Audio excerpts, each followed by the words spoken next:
میں تم سے کہہ رہی ہوں جیا، اب بس کرو یہ تماشا، بہت دیکھ لی نخرے تمہارے، میں مزید برداشت نہیں کروں گی۔ دادی بے تحاشا غصے میں تھی اور میں کریم چاٹ کا بڑا سا باؤل جلدی سے ختم کرتے ہوئے خوف سے تھر تھر کانپ رہی تھی۔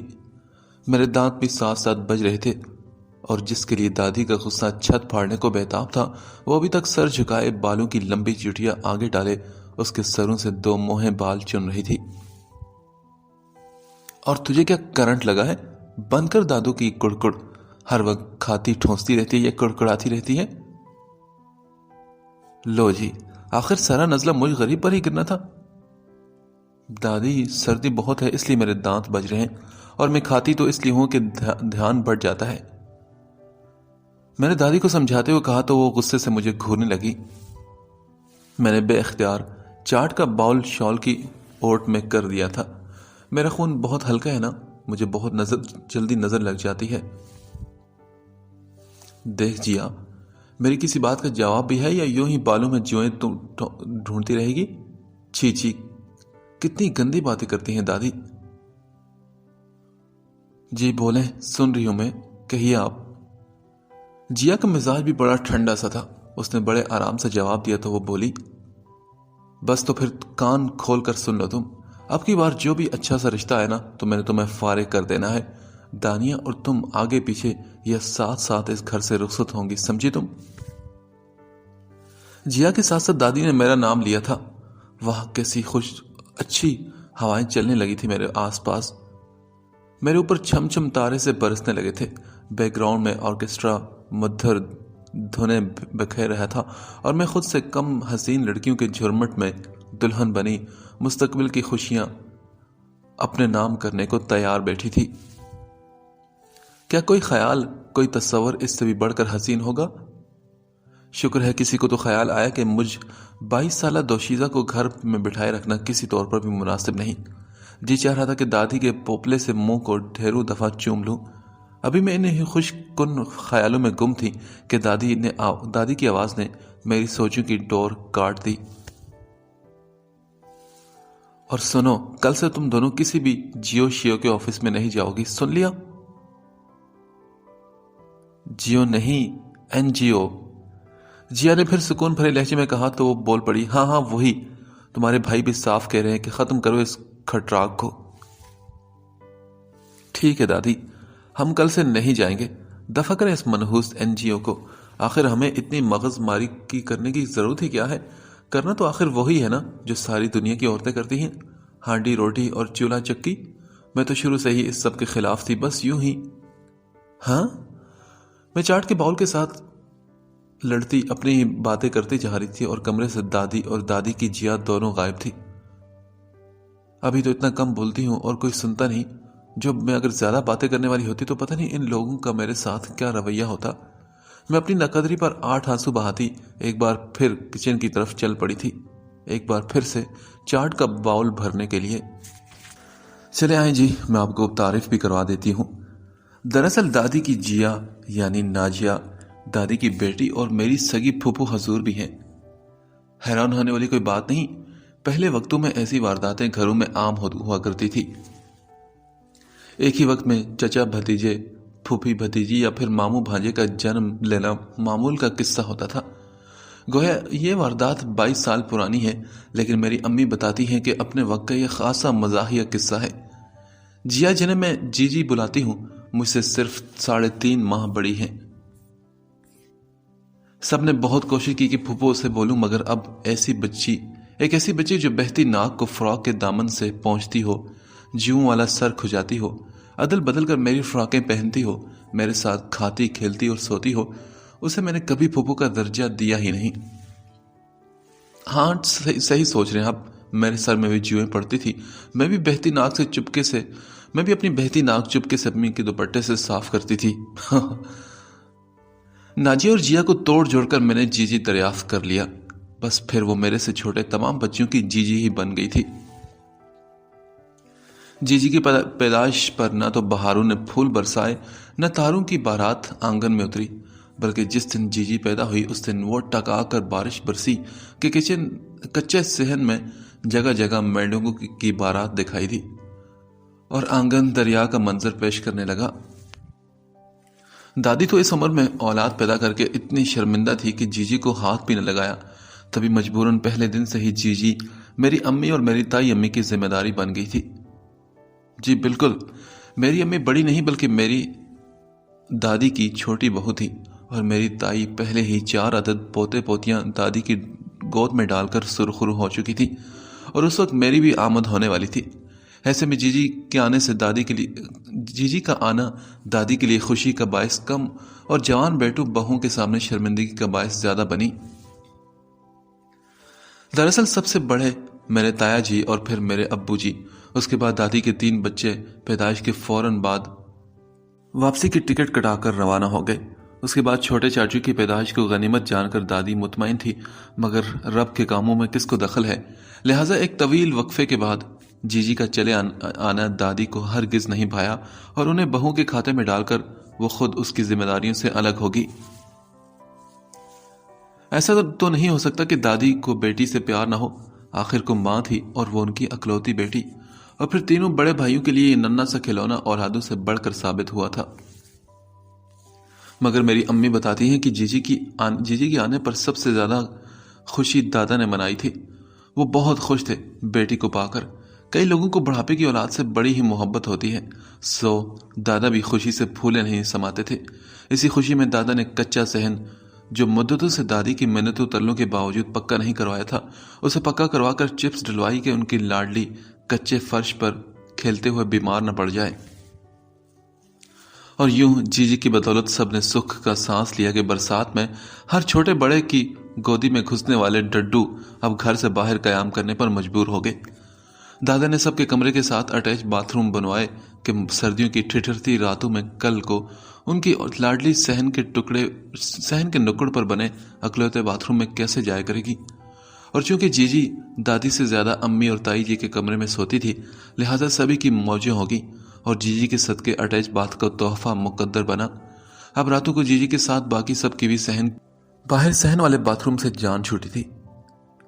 ایسا نہیں تھا کہ دادا اپنے پوتے پوتیوں سے پیار نہیں کرتے تھے، بلکہ وہ ہر ایک سے بڑھ کر چاہتے تھے، مگر انہیں اصل ہمیشہ سود سے پیارا رہا، سو جیجی کے نمبر ہمیشہ سب سے زیادہ رہے۔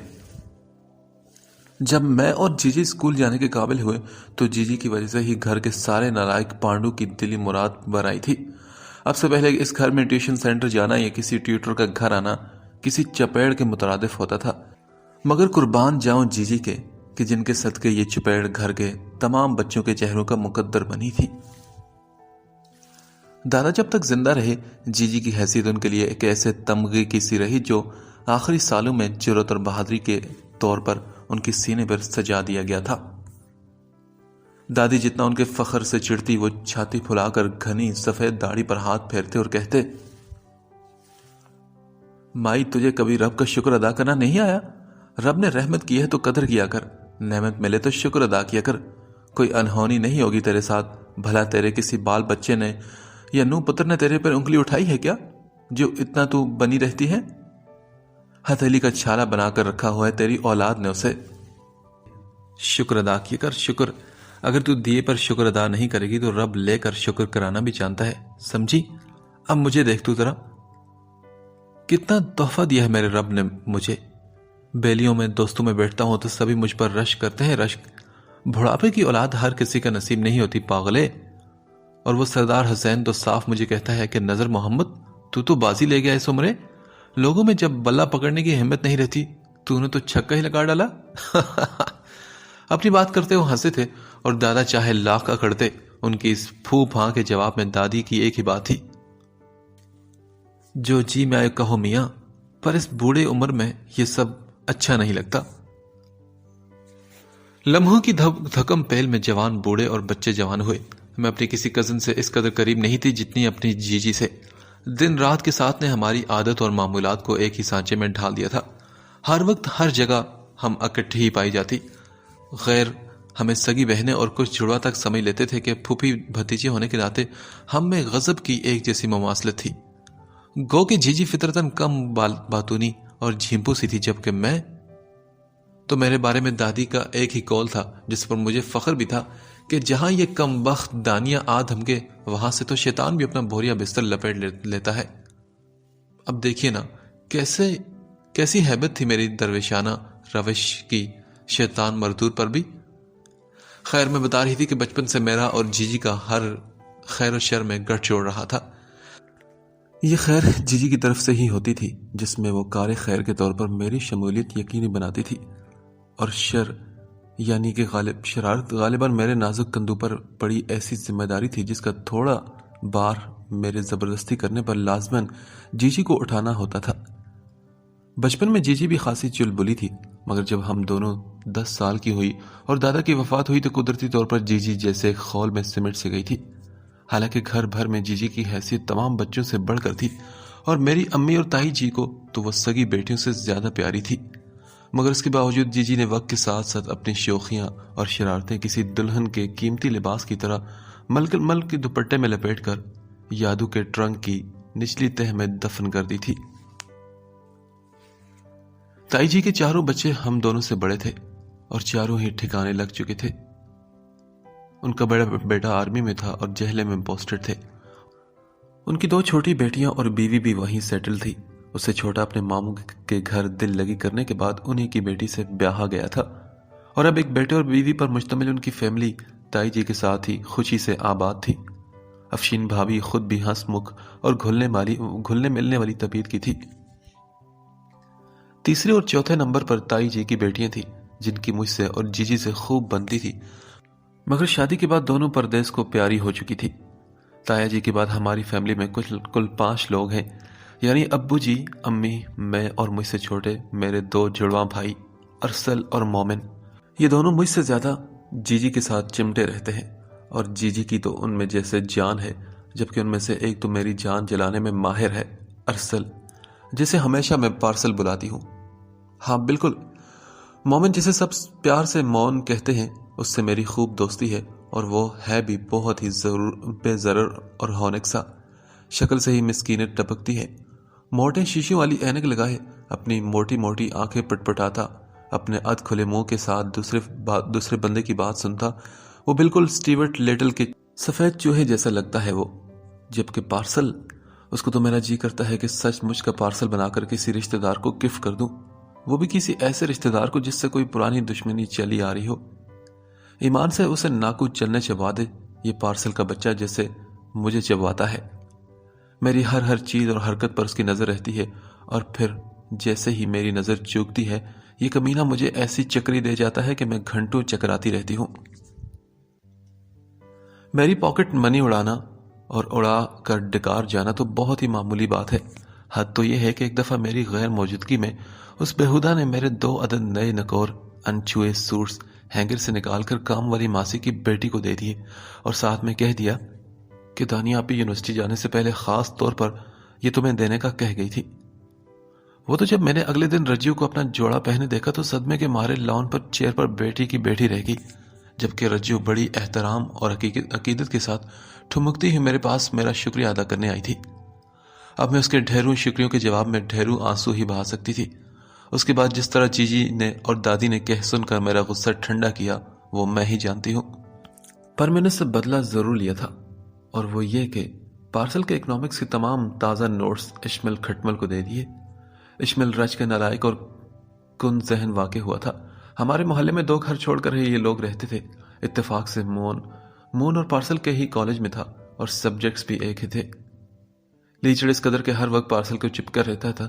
کچھ بھی تھا، میرا بھائی ذہین بہت تھا، اور اسی لیے ارسل نے اس کا نام اشمل کھٹمل رکھ دیا تھا۔ ہر وقت گھر کے گیٹ پر منڈلاتا رہتا کہ پارسل براہ مہربانی اپنے کچھ نوٹس اسے کاپی کرنے کو دے دے، مگر دونوں اپنی جگہ ڈھیٹ اور اپنی ضد کے پکے تھے۔ نہ وہ آنے سے رکتا اور نہ یہ جان چھڑانے سے باز آتا۔ اب ایسے میں جب مجھے تازہ زخم لگایا تھا تو مرہم کی شدید ضرورت تھی، اور پھر کیسی ٹھنڈ پڑی مجھے، ہائے ہائے کیا بتاؤں آپ لوگوں کو۔ نوٹس گئے کھٹمل کے پاس، اور وہ اتنا سیانہ نکلا کہ جب پارسل کو پتا چل گیا کہ اس کی دن رات کی محنت سے تیار کردہ نوٹس میرے ہاتھوں کھٹمل کے فولڈر کی زینت بن چکے ہیں، اور لاکھ ٹکرے مارنے کے باوجود ان کی واپسی اب ممکن نہیں، تب وہی کھٹمل جو پہلے ہمارے گیٹ کے باہر بھوکی بلی کی طرح بیٹھا رہتا تھا اب اپنے گھر کے اندر سے پارسل کو اپنی غیر موجودگی کا پیغام بھجوا دیتا، اور وہ بیچارہ پارسل ہر بار واپسی پر جن نظروں سے مجھے دیکھتا، توبہ توبہ، ابھی یہ تو معمولی جھڑپوں کا تذکرہ ہے، وگرنہ اس کی اور میری جنگ تو مستقل بنیادوں پر چھڑی ہی رہتی تھی۔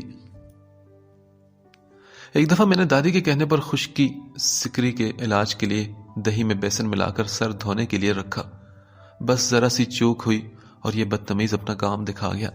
جی جی کے بلانے پر میں صرف چند منٹ کے لیے اسٹور میں گئی تھی، جہاں وہ پیٹی میں منہ گھسائے اللہ جانے کیا کر رہی تھی۔ پیچھے سے پارسل نے اس میں سمد بونڈ کی پوری ٹیوب خالی کر دی۔ واپس آ کر جب میں نے اسے اپنے سر پر لگانا شروع کیا تو اس پارسل کو میں نے کتنے ہی بار اپنے آس پاس منڈلاتے دیکھا، مگر میں عقل کی اندھی اسے اگنور کر گئی۔ پھر کیا بتاؤں کہ 2-3 گھنٹے بعد جب میرا سر دھونے سے بھی نہ دھلا تو مجھ پر کیا بیتی۔ کتنے جتنوں سے جی جی اور امی نے صحن میں کھڑے میرا سر صاف کیا۔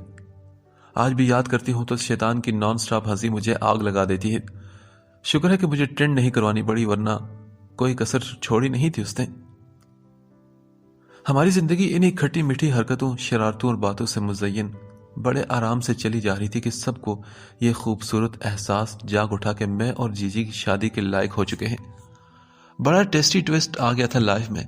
رشتہ دیکھنے والے آ رہے تھے اور جا رہے تھے، کبھی جی جی اڑ جائے اور کبھی میں۔ جی تو روایتی گھسی پیٹی ہیروئنوں کی طرح سدا دادی کے پلوں سے بن کر ان کی ساری عمر خدمت کرنا چاہتی تھی، جبکہ میں چاہتی تھی کہ ہم دونوں کی شادی ایک ہی گھرانے میں ہو۔ میں کبھی جی جی سے الگ نہیں ہوئی تھی، بچپن سے جوانی تک ہم ہر لمحہ ساتھ رہی تھی۔ ایسی اندھ قسم کی بانڈنگ تھی ہماری جو شاید کبھی لیلا مجنوں میں بھی نہ رہی ہو۔ جی جی سے جدا ہونے کا مطلب زندگی سے تھرل اور مستی فنش۔ جی جی میرا اٹوٹ انگ تھی، اور ویسے یہ کوئی انہونی بات بھی تو نہیں تھی کہ اگر ہم پھوپھی بھتیجی ساتھ ہی بیاہی جا سکتی ہیں تو کیا خبر اللہ نے ہمارے جوڑ کے کہیں کوئی چچا بھتیجا بھی آس پاس اتارے ہو۔ ایسے ہی کسی چچا بھتیجے کی اکٹھی پیدائش کی واردات کہیں اور بھی ہوئی ہو، اور ہونے کو تو سب کچھ ہو سکتا ہے نا۔ اور تیری یہ کیا تھا، کیوں تھا اور کس لیے؟ ولی نے کراہتے ہوئے احتجاج کیا تھا۔ یہ میرا ہاتھ تھا، تمہاری گردن تھی، اور وجوہات میں ایک طویل لسٹ ہے۔ کہو تو ابھی سناؤں یا پھر بھائی جان کا انتظار کیا جائے؟ اسفن یار نے سکون سے صوفے پر ٹانگیں پسارتے ہوئے پوچھا، جبکہ ولی گردن پر کراری چپیٹ کھانے کے بعد اپنی گردن سہلاتے ہوئے بولا تھا، ہاں ہاں کر لیں بھائی جان کا انتظار۔ آپ کے ہاتھوں کم درگت بنتی ہے میری، جو پاپا کا کھاتا الگ سے کھلوا دیتے ہیں۔ میں تو کہتا ہوں کہ بندہ دنیا میں فلاں اور فلاں ہو جائے مگر گھر میں سب سے چھوٹا نہ ہو۔ ہائے گردن توڑ دی ہے ظالم۔ ولی جانتا تھا کہ اس کی یہ آہیں اور کراہیں اسفن یار پر کوئی اثر نہیں ڈالتی، مگر عادت سے مجبور باز نہیں آتا تھا۔ ہاں تو اپنی حرکتیں درست کرو نا، اپنے 27 سال کے ہو چکے ہو تم، مگر عقل تمہیں چھو کر نہیں گزری۔ بھائی جان اور بھابھی کو بھی پریشان کیے رکھتے ہو۔ یہ کہہ کر اسفن یار نے اپنی جرابیں اتار کر سلیقے سے جوتوں میں رکھی۔ صدقے جاؤں میں آپ کے، میں 27 کا ہو گیا ہوں تو خود ماہ بدولت کیا 87 سال کے ہیں؟ سرکار محض 27 گھنٹے بڑے ہیں مجھ سے آپ۔ ولی نے جل کر جواب دیا تو بدلے میں اسفن یار نے ایک جتاتی نظر سے اسے دیکھا اور مسکراتے ہوئے بولا، 27 گھنٹے بڑا ہوں یا 27 سال، رہوں گا تو میں تمہارا چاچا ہی نا، برخوردار۔ ارے ایسی بات کا تو رونا ہے چاچو، اگر جو ہوتا میں آپ کا چاچا تو وہ 4 چوٹ کی مار لگاتا کہ آپ، ہاں کہ جب ولی شہریار کی آنکھ کھلتی تو بستر سے نیچے گرے اپنے ہی سر پر اپنا جوتا تابڑ توڑ برسا رہے ہوتے۔ اسفن یار نے ولی کی بات کاٹتے ہوئے حساب پورا کیا تھا اور پھر قدرے سنجیدگی سے پوچھا، اب مذاق چھوڑو اور یہ بتاؤ کہ فیکٹری سے کہاں غائب ہو گئے تھے تم؟ پتہ ہے بھائی جان کتنے غصے میں تھے۔ آج جن لوگوں کو ڈیلنگ کے لیے تمہارے کیبن میں بھیجا تھا وہ انتظار کر کے چلے گئے اور جاتے ہوئے مجھ سے یا بھائی جان سے بھی نہیں ملے۔ وہ تو بعد میں منیر نے بتایا کہ موصوف 1.5 گھنٹہ پہلے ہی فیکٹری سے نکل چکے تھے۔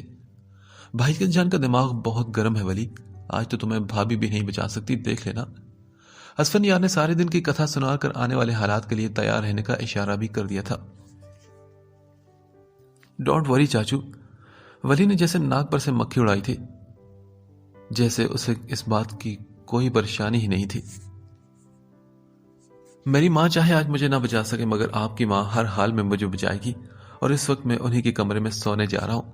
شام کو دادی کے ساتھ ہی کمرے سے باہر نکلوں گا، دیکھتا ہوں کہ کون مائی کا لال مجھے انگلی بھی لگاتا ہے۔ ولی نے اکڑ کر سینہ پھلایا اور دادی کے کمرے کا رخ کیا۔ پیچھے سے اسفن یار نے پھر آواز لگا کر اسے رکنے پر مجبور کر دیا تھا۔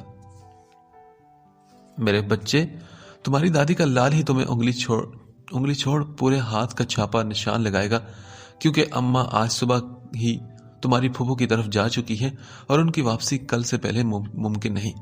اب تم آنے والی گھڑیاں گنو، میں تو چل اپنے کمرے میں آرام کرنے، بعد میں تمہارے زخموں کی ٹکور کے لیے میں ضرور آ جاؤں گا۔ اسفن یار سکون سے ولی کے کانوں پر بم پھوڑتا اپنے کمرے میں جا چکا تھا، جبکہ ولی نے کچھ پل سوچنے میں لیے اور پھر کچن کا رخ کیا۔ واپسی پر اس کے ہاتھ میں کھانے کی چیزوں کا ڈھیر تھا اور ساتھ ہی کوک کی ایک 1.5 لیٹر کی بوتل بھی۔ اپنے کمرے میں گھس کر اس نے دروازے کو اچھی طرح سے لاک کر لیا۔ اب اسے صبح سے پہلے کسی صورت یہاں سے نہیں نکلنا تھا۔ آؤ برخوردار، میرے بڑھاپے کی لاٹھی، کل سے تمہاری شکل دیکھنے کو میری آنکھیں ترس گئی ہیں۔ ولی نے پردے کی اوٹ سے ڈائننگ روم میں جھانک کر صورتحال کا جائزہ لینے کی کوشش کی تھی، مگر پاپا کی نظروں میں فوراً سے بھی پہلے آ گیا تھا۔ وہ ٹیبل پر دادی سمیت گھر کے تمام افراد خاموشی سے بیٹھے ناشتہ کرنے میں مصروف تھے۔ یقیناً پاپا نے ولی سے پہلے ان سب کی کلاس لی تھی کہ اس کے بگاڑ کے ذمہ دار وہ ان سب کو سمجھتے تھے۔ ولی تو ابھی تک پریشانی میں وہیں کھڑا تھا کہ تبھی دادی نے اس کی مشکل آسان کی۔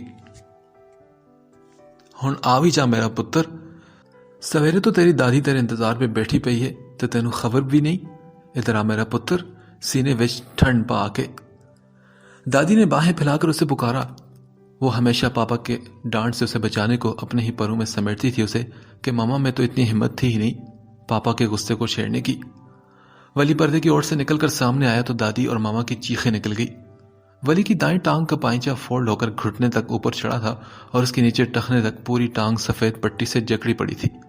بایاں ہاتھ بھی جگہ جگہ سے سنی پلاس سے سجایا گیا تھا۔ ماما تو فوراً گھبرا کر اس کے پاس آئی۔ یہ تمہیں کیا ہوا میری جان؟ وہ رو دینے والی ہو چکی تھی۔ کیسے لگی یہ چوٹ؟ اور بتایا کیوں نہیں تم نے؟ دادی بھی اٹھ کر ولی کے پاس آ چکی تھی اور اب اسے دونوں نے تھام رکھا تھا۔ دادی نے ماما سے کہا، جانی فاطمہ، ذرا ہلدی پا کے دودھ لے کے آ میرے پتر واسطے۔ نہیں ماما میں ٹھیک ہوں، اور اب دادی آپ فکر مت کریں، رات کو تھوڑا درد تھا پر اب نہیں ہے۔ آئیں آپ دونوں بیٹھیں اپنی اپنی جگہ پر۔ ولی نے آواز میں بے تحاشا کمزوری سمیٹتے ہوئے کہا۔ ہلدی والے دودھ کا نام سن کر تو اسے الٹی آ گئی تھی۔ دادی اور ماما فکر مندی سے اسے لیے اپنی اپنی کرسیوں پر بیٹھ چکی تھی، جبکہ اس نے اسفن یار کے قریب والی کرسی کو سلیکٹ کیا کہ وہاں وہ پاپا سے کافی فاصلے پر تھا۔ اس سارے جذباتی عمل کے دوران پاپا اور اسفن یار دونوں نہایت سکون سے ناشتہ کر رہے تھے کہ پاپا کو غور سے دیکھنے پر اس کی چوٹ سے اداکاری کی بو آ گئی تھی، جبکہ اسفن یار تو جانتا تھا کہ ولی واقعی ڈرامہ کر رہا ہے۔ اس کی اداکاری پر اور گیٹ اپ پر دل میں وہ شدید اشش کر اٹھا تھا۔ ساتھ والی کرسی پر ولی کے بیٹھتے ہی اسفن یار نے اپنے موٹے سول والے جوتے کے نیچے اس کا زخمی ٹانگ والا پاؤں زور سے دبا کر سچ میں اسے درد سے کراہنے پر مجبور کر دیا تھا۔ پاپا نے تیوری چڑھا کر اسے دیکھا اور غصے سے بولے، یہ عورتوں کی طرح تم آ کرنا بند کرو اور یہ بتاؤ کہ کتنے پیسے دے کر یہ سب کو کیا ہے تم نے؟ ماما تو تڑپ ہی اٹھی تھی اس الزام پر۔ انہوں نے دادی کو مدد طلب نظر سے دیکھا تو تبھی وہ بول پڑی، ہائے وہ منڈیا، تیری اکھا نے کہ گاندے ڈیلے، تینوں دستا نہیں کہ منڈا زخمی ہویا پیا تے انہوں پیار کرن دے بجائے تو گلاں کرنا پے۔ دادی فل پنجابی بولتی تھی اور غصے میں تو اور بھی زیادہ خالص ہو جاتی تھی۔ اماں بس کر دیں اس خبیث کی طرفداریاں کرنی، آپ کو نہیں پتا کہ کل اس نے ہمارا کتنا نقصان کرایا ہے۔ اچھی بھلی ڈیل ہوتے ہوتے کینسل ہوگی کہ ان لوگوں کو ہمارا غیر سنجیدہ اور غیر کاروباری بیہیویئر نہیں بھایا تھا۔ اس نالائق کو بس ایک ٹاسک دیا تھا اور اس نے وہ بھی نہیں پورا کیا، اور تو اور فیکٹری سے دفع ہونے سے پہلے کسی کو بتا کر نہیں گیا، ورنہ میں یا اسفن یار ہی اس پارٹی سے کوئی ڈیل کر لیتے۔ پاپا غصے میں فل فارم میں آ چکے تھے مگر ولی کی زبان پھسلنے سے نہیں رکی۔ وہ پاپا، میں منیر کو بتا کر آیا تھا، اسے کہا تھا کہ وہ کون ہے منیر؟ ہاں، پاپا نے فوراً بات کاٹ کر غصے سے کہا، ہم بتاؤ نا کون ہے منیر؟ چاچا لگتا ہے تمہارا جسے تم بتا کر نکلے تھے؟ نہیں پاپا، چاچو تو یہ بیٹھے ہیں میرے ساتھ۔ ولی کے یوں کہنے پر اسفن یار سمیت سبھی کی ہنسی چھوٹ گئی تھی۔ بس یہی کچھ کر کے آپ لوگوں نے اس کا دماغ خراب کر دیا ہے۔ یہ اسفن بھی تو ہے، اسی کی عمر کا ہے، مگر کتنا ذمہ دار ہے، اور ایک یہ ہے نالائق۔ پاپا نے غصے سے بات ادھوری چھوڑ دی تھی اور ولی کو گھورنے لگے تو اس نے فوراً وضاحت دی۔ پاپا، اصل میں کل میں اپنے روم میں بیٹھا پارٹی کا ہی انتظار کر رہا تھا کہ کسی کام سے سیٹ سے کھڑا ہوا تو کمپیوٹر کی تاروں سے کچھ ایسے الجھ کر گرا کہ پورے کا پورا ڈیسک ٹاپ الٹ کر میری ٹانگ پر آ گرا۔ 2-4 چیزیں ہاتھ پر بھی گری اور یہ بھی تھوڑا زخمی ہو گیا۔ بس پھر میں پٹی کروانے چلا گیا تھا اس لیے۔ ولی نے اپنی طرف سے پوری مہارت سے مائنڈ میڈ سچویشن سامنے رکھ دی تھی جس میں جھول ہی جھول تھے۔ آئے ہائے میرا نکا جیا کاکا تے کیڈا وڈا ٹی وی لاتوں تے ڈگ پیا ہے۔ دادی نے موقع پر ہمدردی کر کے سچویشن کو سنبھالا دیا تھا۔ ولی تم کمرے میں جاؤ، آرام کرو، میں تمہارے لیے ناشتہ وہیں لے کر آتی ہوں، اٹھو شاباش۔ مما نے بھی آنکھوں ہی آنکھوں میں سے کھسکنا کا اشارہ کیا کہ اس کی چوٹ کی اصل کو وہ بھی جان گئی تھی۔ اب اس سے پہلے کہ پاپا اس کی پٹی کھلوا دیتے انہوں نے اسے نظروں سے غائب کرنے کی کوشش کی تھی۔ اسفن بیٹا جاؤ ذرا سے کمرے تک چھوڑاؤ۔ ماما نے التجائی نظروں سے اسفن یار کو دیکھا جو ان کی نظروں کا مطلب سمجھ کر کھڑا ہو گیا اور ولی کو گھورتے ہوئے اسے کمرے میں لے جانے لگا۔ ولی کی ہائے ہائے بڑی دور تک ان سب کو سنائی دیتی رہی۔ کچھ دیر ٹیبل پر خاموشی چھائی رہی جسے پاپا نے چائے کا گھونٹ بھرتے ہوئے توڑا۔ جانتا نہیں میں جیسے مجھے بچہ بناتا ہی۔ اس جیسے 70 بندے میرے انڈر کام کرتے ہیں اور یہ میری آنکھوں میں مرچی جھونکتا ہے۔ میرا پتر مرچا نہیں اکھاں وچ لون پائی دا۔ مرچی نہیں بیٹا، آنکھوں میں نمک ڈلتا ہے۔ دادی نے پاپا کی بات کو درست کرنا ضروری خیال کیا تھا۔ پاپا بے بسی سے سر مارتے انہیں دیکھتے رہ کے کچھ دیر سوچتے رہے اور پھر بولے، بس اب فائنل ہو گیا۔ اس نالائق کا ایک ہی حل ہے میرے پاس، شادی۔ فاطمہ تم اسفن کے ساتھ ساتھ اس کا بھی رشتہ پکا کرو۔ میں تو کہتا ہوں کہ ایک دفعہ احسان کی بیٹی نتاشا کے بارے میں بھی سوچ لو۔ اگر تمہارا دل ٹھہرتا ہے تو ٹھیک، ورنہ کوئی اور مناسب لڑکی فائنل کر کے دونوں کو کھونٹے سے باندھو۔ بس دھیان رکھنا کہ اپنے لاڈلے کے لیے ذرا سنجیدہ مزاج کی بچی دیکھنا۔ اگر اس جیسی وہ بھی نکلی تو اس گھر کو 2 پاگل جھیلنے پڑ جائیں گے۔ پاپا ماما کو اپنا آخری فیصلہ سنانے کے بعد اٹھ کھڑے ہوئے تھے۔ ماما نے ان کے جانے کے بعد ایک سکون بھری سانس خارج کی اور دادی کو دیکھا، جبکہ دادی تو کچھ سوچتے ہوئے اپنے چائے کی پیالی سے چائے پیتے ہوئے اگلے لائے حمل پر غور و فکر کرنے لگی تھی۔ کمرے میں داخل ہوتے ہی اسفن یار نے پاؤں مار کر دروازہ بند کیا تھا اور ایک زوردار لات ولی کو بھی ماری تھی۔ ولی بیڈ پر لوٹ پوٹ ہوتے ہنستے ہوئے اسفن یار کو چڑھانے کے لیے مزید چیخو پکار کرنے لگا۔ اسفن یار کمر پر دونوں ہاتھ ٹکائے چند لمحے سے گھورتا رہا اور پھر خود بھی بے اختیار ہنس پڑا۔ بڑے چالو ہو تم ولی، ایک سے ایک ٹوٹکا تمہاری جیب میں دھرا ہے، مگر اس وقت شکر کرو کہ بھائی جان نے تمہاری جان چھوڑ دی۔ غصے میں انہیں یہ دھیان نہیں رہا کہ تمہارے آفس روم میں ڈیسک ٹاپ کے بجائے لیپ ٹاپ ہے۔ کہانی تو تم نے گھڑی تھی، پر یہ بھول گئے کہ چور ہمیشہ اپنے پیچھے کوئی نشانی چھوڑ کر جاتا ہے۔ اگر بھائی جان غلطی سے تھوڑا سا دماغ لڑا لیتے تو تمہارا ناشتہ اس وقت یقیناً جوتوں کی صورت میں تمہیں کرایا جا چکا ہوتا۔ اوہ نو، واقعی چاچو میں تو بال بچ گیا۔ ولی ماتھے پر ہاتھ مارتے ہوئے بولا، ہاں بالکل، نہیں تو تمہارے سر کے 4 بال بچتے۔ اب سیدھی طرح بتاؤ کہ کل گئے تھے کہاں تھے تم؟ اسفن یار نے کمپیوٹر چیئر پر بیٹھ کر کمپیوٹر آن کرتے اس سے پوچھا۔ بس ایویں چاچو، یہ مزر کے بچے نے فون پہ فون کر کے میری مت مار دی تھی۔ وہ سارے دوستوں کو لے کر کنارہ پہنچا ہوا تھا۔ آج کل چناب کا پانی تھوڑا بہت چڑھا ہوا ہے تو تھوڑا موج مستی کا پروگرام تھا ان کا، اور پھر کل سارا دن بارش کی وجہ سے موسم بھی تو کمال کا ہو گیا تھا نا۔ بس پھر کیا تھا، میں بھی وہیں چلا گیا تھا۔ پر مجھے کیا پتا تھا کہ میرے پیچھے اتنی گڑبڑ ہو جائے گی۔ ولی نے ڈیٹیل میں کل کی ساری مصروفیت اسفن کو بتائی۔ اسفن یار نے چیئر گھماتے ہوئے رخ اس کی طرف کیا اور سنجیدگی سے بولا، خود کو تھوڑا بدلو ولی، بھائی جان کو تم سے امیدیں ہیں، ایک ہی تو ان کی اولاد ہو، تمہاری طرف سے ہی سکھ نہ ملا تو ان کے لیے زندگی میں اور کیا رہ جائے گا۔ اب بس یہ چیزیں سب ختم کرو اور سیریس ہو جاؤ۔ کل کو جب تمہاری بیوی آئے گی تو اس کی ذمہ داری کیسے نبھاؤ گے تم؟ کیا بیوی، اور وہ بھی میری؟ ولی نے حیرت سے منہ پھاڑ کر مجھ سے ایسے پوچھا جیسے کوئی یہ انہونی بات ہو۔ ہاں جی، بیوی اور وہ بھی تمہاری، بھائی جان تمہاری شادی کرنے کو لے کر سیریس ہیں. کل آفس میں بھی انہوں نے اس بارے میں مجھ سے بات کی تھی. اپنا مائنڈ میک اپ کر لو, چچا بھتیجا دونوں اکٹھے گھوڑی چڑھیں گے. ہاں ہاں ہاں. حسن یار نے بات مکمل کر کے خوش دلی سے کہہ لگایا, جس پر ولی چڑھ کر بولا, ایک ہی گھوڑی پر کیسے چڑھے گے چاچو؟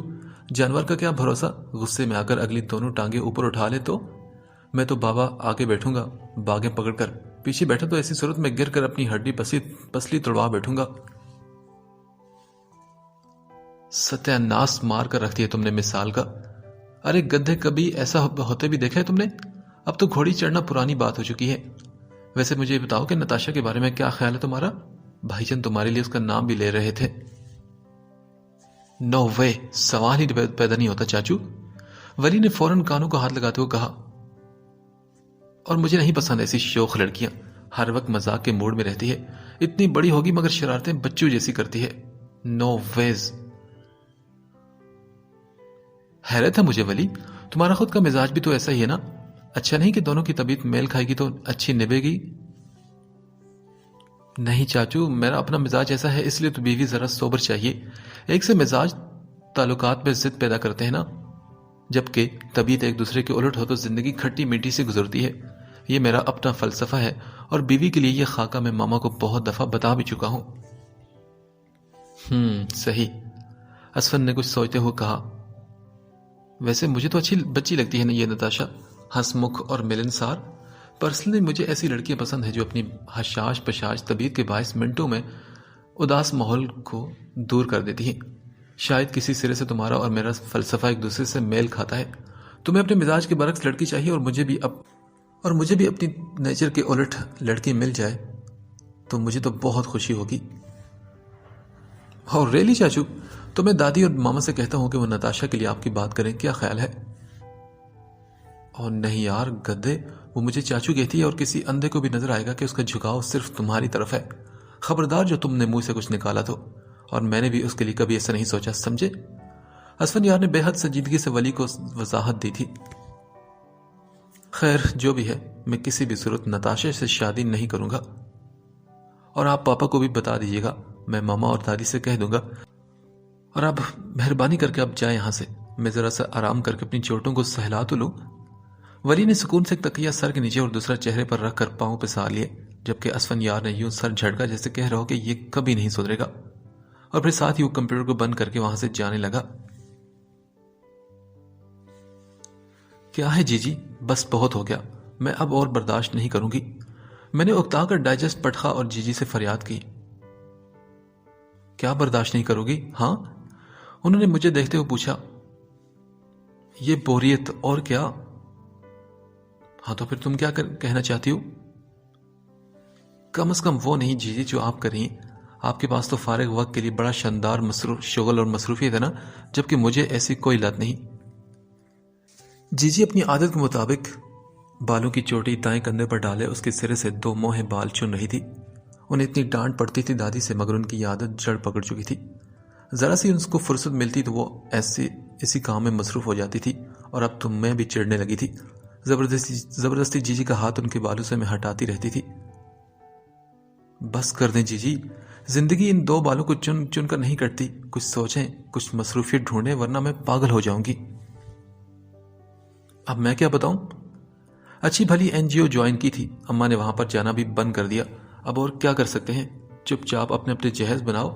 اللہ اللہ خیر صلاح. جی نے اپنی چوٹی کمر پر پھینکی اور لاپرواہی سے میرا پٹخا اور ڈائجسٹ اٹھا لیا. ارے جی جہیز بھی کیا بنائے, حد ہوگی.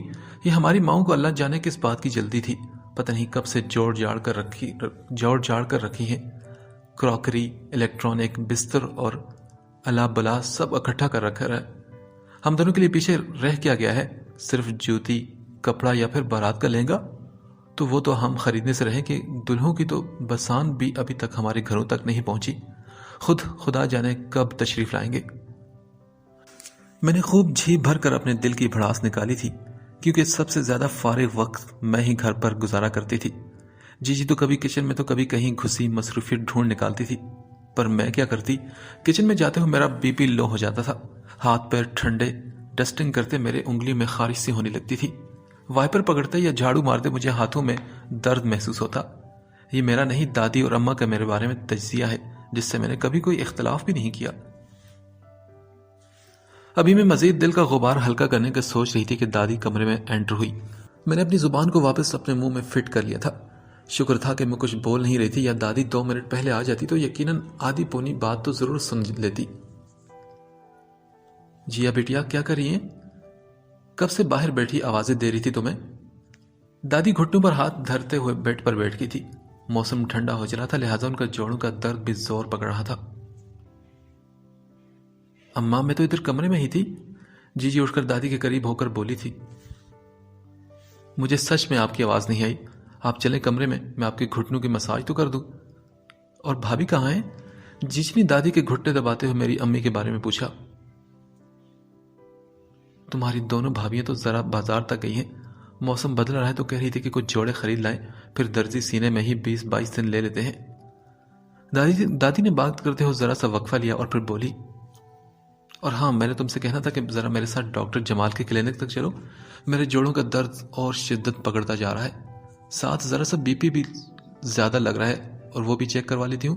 تمہارے دونوں بھائی تو آج اسلام آباد گئے ہیں، رات گئے لوٹیں گے۔ ارسل اور مون کالج سے لوٹ آتے ہیں تو مون کو لے کر کلینک چلتے ہیں۔ ارسل پیچھے گھر میں ہی ہوگا، ظاہر ہے گھر اکیلا بھی تو نہیں چھوڑا جاتا نا، پھر اپنے پورشن میں افشین بھی چھوٹے بچے کے ساتھ اکیلی ہے، ارسل ہوگا تو اسے بھی تسلی رہے گی۔ بات مکمل کر کے دادی کا دھیان آخر مجھ پر آ ہی گیا۔ میں جو ان کی بات سنتی لاپرواہی سے پیر جھلائے جا رہی تھی، ان کے بلانے پر ایک دم چونکی۔ دانیہ بند کرو یہ پیر جھلانا، پتہ ہے نا کتنی غصہ آتا ہے مجھے یہ سب دیکھ کر۔ دادی کی بات سن کر میں پاؤں روک کر فوراً سیدھی ہو بیٹھی۔ تم افشین کے پاس چلی جانا، اسے دسراہٹ رہے گی، ورنہ ادھر تو تم اور ارسل لڑ لڑ کر گھر کا سامان ہی توڑ پھوڑ دو گے، سمجھی؟ نہیں دادی، میں نے فوراً ٹکا سا جواب دیا تو انہوں نے مجھے گھور کرتے ہوئے کہا، کیا نہیں؟ میرا مطلب میں بھی آپ دونوں کے ساتھ ہی جاؤں گی بس۔ اور محترمہ میں کسی پارک میں نہیں جا رہی، ڈاکٹر کے پاس جا رہی ہوں، تو کیا سارا خاندان ساتھ لے جاؤں؟ دادی غصے سے بولی تو جیجی نے اپنی مسکراہٹ چھپائی۔ میں نے بے سوچے سمجھے منہ سے پھوٹا، دادی آپ کلینک جا رہی ہیں قبرستان؟ میں آپ کے ساتھ ہی جاؤں گی اور یہ میرا آخری فیصلہ ہے۔ ہاں میری چندہ، قبرستان جاتے ہو تجھے وہیں سے پھینکتے جائیں گے، ایسا کر تو 4 جوڑے بھی ساتھ رکھ لے۔ دادی یہ تو حد ہوگی، یہ محبت آپ کو اپنی پوتی سے کہ اتنی سی عمر میں مجھے قبرستان کی راہ دکھا رہی ہے؟ میں نے منہ بناتے ہوئے کہا۔ بس کرو، زیادہ کر لانے کی ضرورت نہیں، چپ کر کے گھر میں بیٹھ، ہم دونوں بھی ابھی لوٹ آئیں گے، پیچھے سے تو ہانڈی روٹی کی فکر بھی کر لینا۔ اماں کوئی بات نہیں نا، جیجی نے میری روتی صورت دیکھ کر ایک دم میری سائڈ لیتے ہوئے کہا، 1.5 گھنٹہ تو لگے گا اور ہانڈی روٹی واپس آ کے کر لیں گے۔ پہلے ہی دانیہ بیچاری بوریت کو رو رہی تھی، گھر رہ کر ارسل بھی سے کافی پریشان کرے گا تو لے چلتے ہیں ساتھ، ویسے بھی ڈاکٹر کو آپ کے بارے میں زیادہ اچھی طرح یہی بریف کرتی ہے۔ دادی نے میری معصوم بھولی بالی شکل کو گھورا اور کچھ سوچتے ہوئے بولی، اور وہ افشین کا کیا؟ وہ بچی بھی تو گھر میں اکیلی ہے نا؟ ارے اماں افشین کی فکر آپ مت کریں، رچو بتا رہی تھی کہ اس کی چھوٹی بہن شاہین بھی ابھی تھوڑی دیر پہلے ہی آئی ہے، اسے اس وقت دانیہ کی کمپنی کی ضرورت نہیں۔ چلو ٹھیک ہے، پھر کپڑے بدل لو، دونوں چل ہی رہے ہو تو ہو سکتا ہے کہ واپسی پر وقت ملا تو تمہارے چھوٹے بھیا کی طرف چکر لگا لے۔ دادی نے چھوٹے چاچو کا نام لیا تو میں مزید خوش ہوگی۔ چھوٹی چچی سے ہماری کافی اچھی دوستی تھی، بالکل سہیلیوں کی طرح مل بیٹھتی تھی ہم سو، ان کی طرف جا کر بور ہونے کا سوال ہی پیدا نہیں ہوتا تھا۔ میں اور جیجی جھٹ اٹھے اور فٹ سے تیار ہونے میں لگ گئے تھے۔ ڈاکٹر جمال کے کلینک میں آج کافی رش تھا، ہمیں آدھا پونا گھنٹہ تو ہو ہی چکا تھا آ کر بیٹھے ہوئے۔ ڈاکٹر جمال سے ہماری فیملی کی پرانی جان پہچان تھی، دادی کا بڑا ادب اور لحاظ کرتے تھے، ایک طرح سے وہ ہمارے فیملی ڈاکٹر کی حیثیت سے تھے۔ عام طور پر دادی فون کر کے ٹائم لے لیتی تھی جس کی وجہ سے انہیں کبھی انتظار نہیں کرنا پڑا، پر آج شاید بھول گئی تھی، تبھی ہم سے پہلے 3 مریض تھے جن میں سے ایک تو اندر جا چکا تھا اور 2 اپنی باری کے انتظار میں ہمارے سامنے والی کرسیوں پر بیٹھے تھے۔ میں کب سے جیجی کے کان میں گھسی اپنی باتوں کی بل پر ان کے اوپر اثر انداز ہو رہی تھی۔ جواب میں وہ کبھی ہنسی روکتی، کبھی منہ نیچے کر لیتی اور کبھی مجھے گھورنے لگتی۔ دادی مسلسل اوہو اوہو کرتی ہمیں خبردار کر رہی تھی۔ میں وقتی طور پر سیدھی ہو بیٹھی. میرے بالکل سامنے مون حسب عادت تھوڑا سا منہ کھولے اپنے آئی فون میں مگن تھا. میں بے ساختہ مسکرا دی اور ایسے میں ہی میری نظر مون کے بالکل ساتھ والی کرسی پر بیٹھی درمیانی عمر کی خاتون پر پڑی جن کی گود میں ایک ناک بہاتا بچہ مسلسل اچھل کود کر رہا تھا. وہ بچہ بدتمیز بھی بے حد تھا کیونکہ میری نظر پڑتے ہی بڑے بےہودہ انداز میں میرا منہ چڑھانے لگا. میں نے اسے گھور کر دیکھا تو اس نے پاؤں میں پہنی پلاسٹک کی سافٹی پاؤں کے جھٹکے سے میری طرف اچھال دی جو میری قسمت کے مجھے لگنے کے بجائے جیجی کے گھٹنے سے ٹکراتی نیچے گری. جیجی نے ہڑبڑا کر سامنے دیکھا تو بچے کی شرارت جان کر مروتن اسے دیکھ کر مسکرائی مگر اس بچے نے مروت بھی نہیں نبھائی. جواب میں جیجی کو زاویے بدل بدل کر منہ چڑھانے لگا. جیجی پھر بھی مسکراتی رہی کیونکہ وہ جیجی تھی. اگرچہ وہ گندی سی سافٹی مجھے لگ جاتی تو ایسا جھانپڑ اسے مارتی کہ ساری عمر کے لیے ناک بہنی بند ہو جاتی اور بہت سے لوگوں کی کرسیاں غلیظ ہونے سے بچ جاتی کہ اس بچے کی والدہ صاحبہ ہر 2 منٹ بعد اس کی بہتی ناک اپنے دائیں ہاتھ کی 2 انگلیوں اور انگوٹھی کی مدد سے صاف کرتی اور کبھی اپنی کرسی سے تو کبھی بیچارے مون کی کرسی سے رگڑ دیتی. مفت کی گلو کرسیوں کی کینوس میں جذب ہو رہی تھی. میں بے اختیار اپنی جگہ سے ہلی اور بے ارادہ نظر اپنی کرسی کی دائیں طرف ڈالی کہ وہم سا ہوا جیسے کہیں یہ کرسی بھی کسی ایسے ہی بد تہذیب انسان نے استعمال نہ کی ہو. میں نے مون کو آواز دے کر اپنے ساتھ والی چیئر پر بلا لیا کہ کہیں اگلی دفعہ انگلیاں غلطی سے اس کی جینز کے پینٹ سے ہی نہ رگڑ کھا جائے. اس احمق انسان کو تو محسوس بھی نہ ہوتا کیونکہ وہ اپنے موبائل میں اتنا گم تھا. چند لمحوں کے بعد ڈاکٹر صاحب کے کمرے کا دروازہ کھلا اور ایک کافی عمر کی خاتون ایک جوان سال لڑکے کا ہاتھ تھامے باہر نکلی اور وہ خاتون اپنے بدتمیز بچے کو بغل میں دبائے چپل گھسیٹنے کی آواز پیدا کرتی اندر چلی گئی. میں نے بے ساختہ سکھ کا سانس لیا تھا کہ اس بچے کی موجودگی بلا وجہ میرے بی پی میں میرے بلڈ پریشر میں ابال کا سبب بن رہی تھی. کمرے سے نکلنے والی وہ بوڑھی سی خاتون جو دادی کی ہی ہم عمر رہی ہوں گی ہمارے قریب سے گزرتے ہوئے ایک دم رکی. وہ دادی کو غور سے دیکھ رہی تھی جو سر جھکائے شاید دادا مرحوم کو یاد کرنے میں مگن تھی کہ تبھی ان خاتون نے شاید دادی کو پہچان لیا اور پھر جوش سے پاٹدار آواز میں بولی,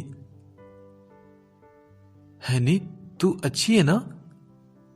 میں نے اور جیجی نے حیران اور پریشان سے اپنے آس پاس دیکھا کہ شاید ہمارے آس پاس کوئی بے حد اچھی خاتون موجود ہے مگر اگلے ہی لمحے دادی کو اینک کے پیچھے سے آنکھیں پھیلاتے دیکھا اور پھر وہ اپنے جوڑوں کا درد بھول بھال کر بڑے جوش سے کھڑی ہوتی فلم سٹائل میں بولی, ارے شہناز یہ تم ہی ہو نا؟ مجھے تو یقین نہیں آ رہا تمہیں دیکھ کر. لے دس یقین نہ کرنے والی کیا گل ہے؟ ان کی تیور دیکھ کر دادی فوراً ایک دم پیچھے ہوئی تھی جبکہ ان خاتون نے پہلوانی جھٹکے سے دادی کو کھینچ کر سینے سے لگا لیا. ساتھ کھڑا وہ اسمارٹ سا لڑکا شرمندہ سا ادھر ادھر دیکھنے لگا. میں اور جیجی بھی بڑے شوق سے 2 بچھڑی سہیلیوں کا ملن دیکھ رہے تھے. وہ خاتون شاید پہلوانوں کے گھر سے تھی. میری دھان پان سی دادی ان کی ایسی زوردار جھپی کے متحمل نہیں ہو سکتی تھی. تبھی ہی میں نے بیچ میں پڑھ کر دادی کی جان چھڑوانا چاہی. دادی ہم دونوں بھی آپ کی جیسی ہی اچھی ہیں, ہمیں بھی تو ملوائے نا. میں نے لفظ اچھی پر زور دیتے ہوئے در حقیقت دادی کو چھیڑا تھا. دادی کا نام عشرت تھا اور انہیں دور نزدیک کے سبھی رشتہ دار اسی نام سے جانتے تھے مگر دادی کی ان بے تکلف سہیلی نے آج ان کا گمشدہ نک نیم پٹاری سے نکال کر میرے جیسی سیدھی سادی کے آگے لا دھرا تھا جس نے بڑی معصومیت سے گھر جا کر تمام بچہ پارٹی کے آگے اس نک نیم کو بتا بھی دیا تھا. دادی نے میرا اور جیجی کا تعارف کروایا تھا اور حسب ماضی جیجی کو انٹروڈیوس کرواتے ہوئے پریشان ہوئی تھی. ابھی ان کے منہ سے نکلا ہی تھا کہ یہ میری سب سے چھوٹی بیٹی ہے کہ دادی کی سہیلی زوردار کہکہ مارتی ایک بار پھر دادی سے لپٹ گئی. یہ شاید ان کی عادت تھی. دادی بیچاری تو شرمندہ سی ہوگی. انہیں لگا کہ ان کی سہیلی ان کا مذاق اڑائے گی.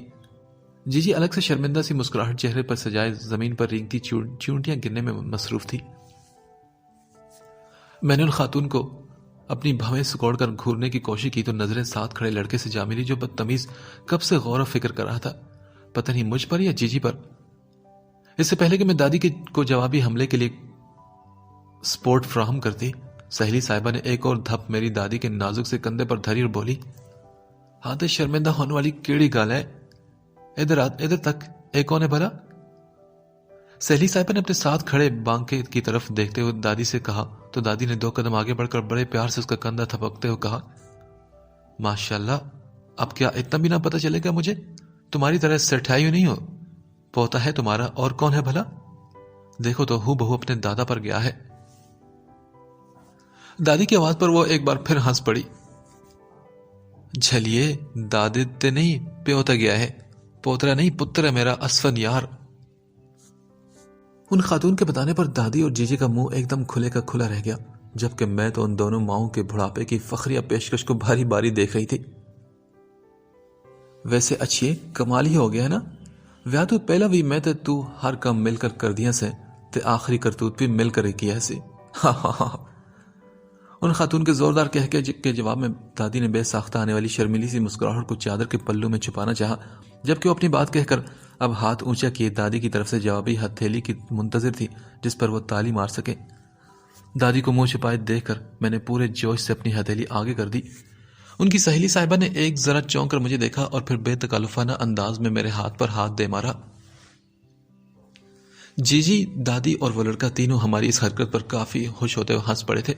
اگلے چند لمحوں تک دادی اور ان کی سہیلی میں ایک دوسرے کے اتے پتے کے تبادلے ہوئے، جبکہ دوسری طرف ان خاتون کے بیٹے اور میری نظروں کے درمیان تبادلے ہوئے۔ یہ اور بات کہ وہ مجھے میٹھی میٹھی اور میں سے خوں خوار نظروں سے گھورتی رہی۔ زیر لب اسے چھچھورا بولنے پر جیجی نے مجھے گھورا تھا، میرا ہاتھ زور سے دبایا بھی تھا۔ تھوڑی دیر بعد کلینک کے داخلی دروازے سے ایک خوش پوش اور خوش شکل سا لڑکا قدرے غصے میں اندر داخل ہوا۔ کیا یار چاچو، حد ہوگی آپ لوگوں کی بھی، میں کب سے گاڑی میں بیٹھا اندر باہر آنے والے مریضوں کو گن کر ٹائم پاس کر رہا ہوں اور آپ دونوں بیکار میں یہاں کھڑے میرا صبر آزما رہے ہیں۔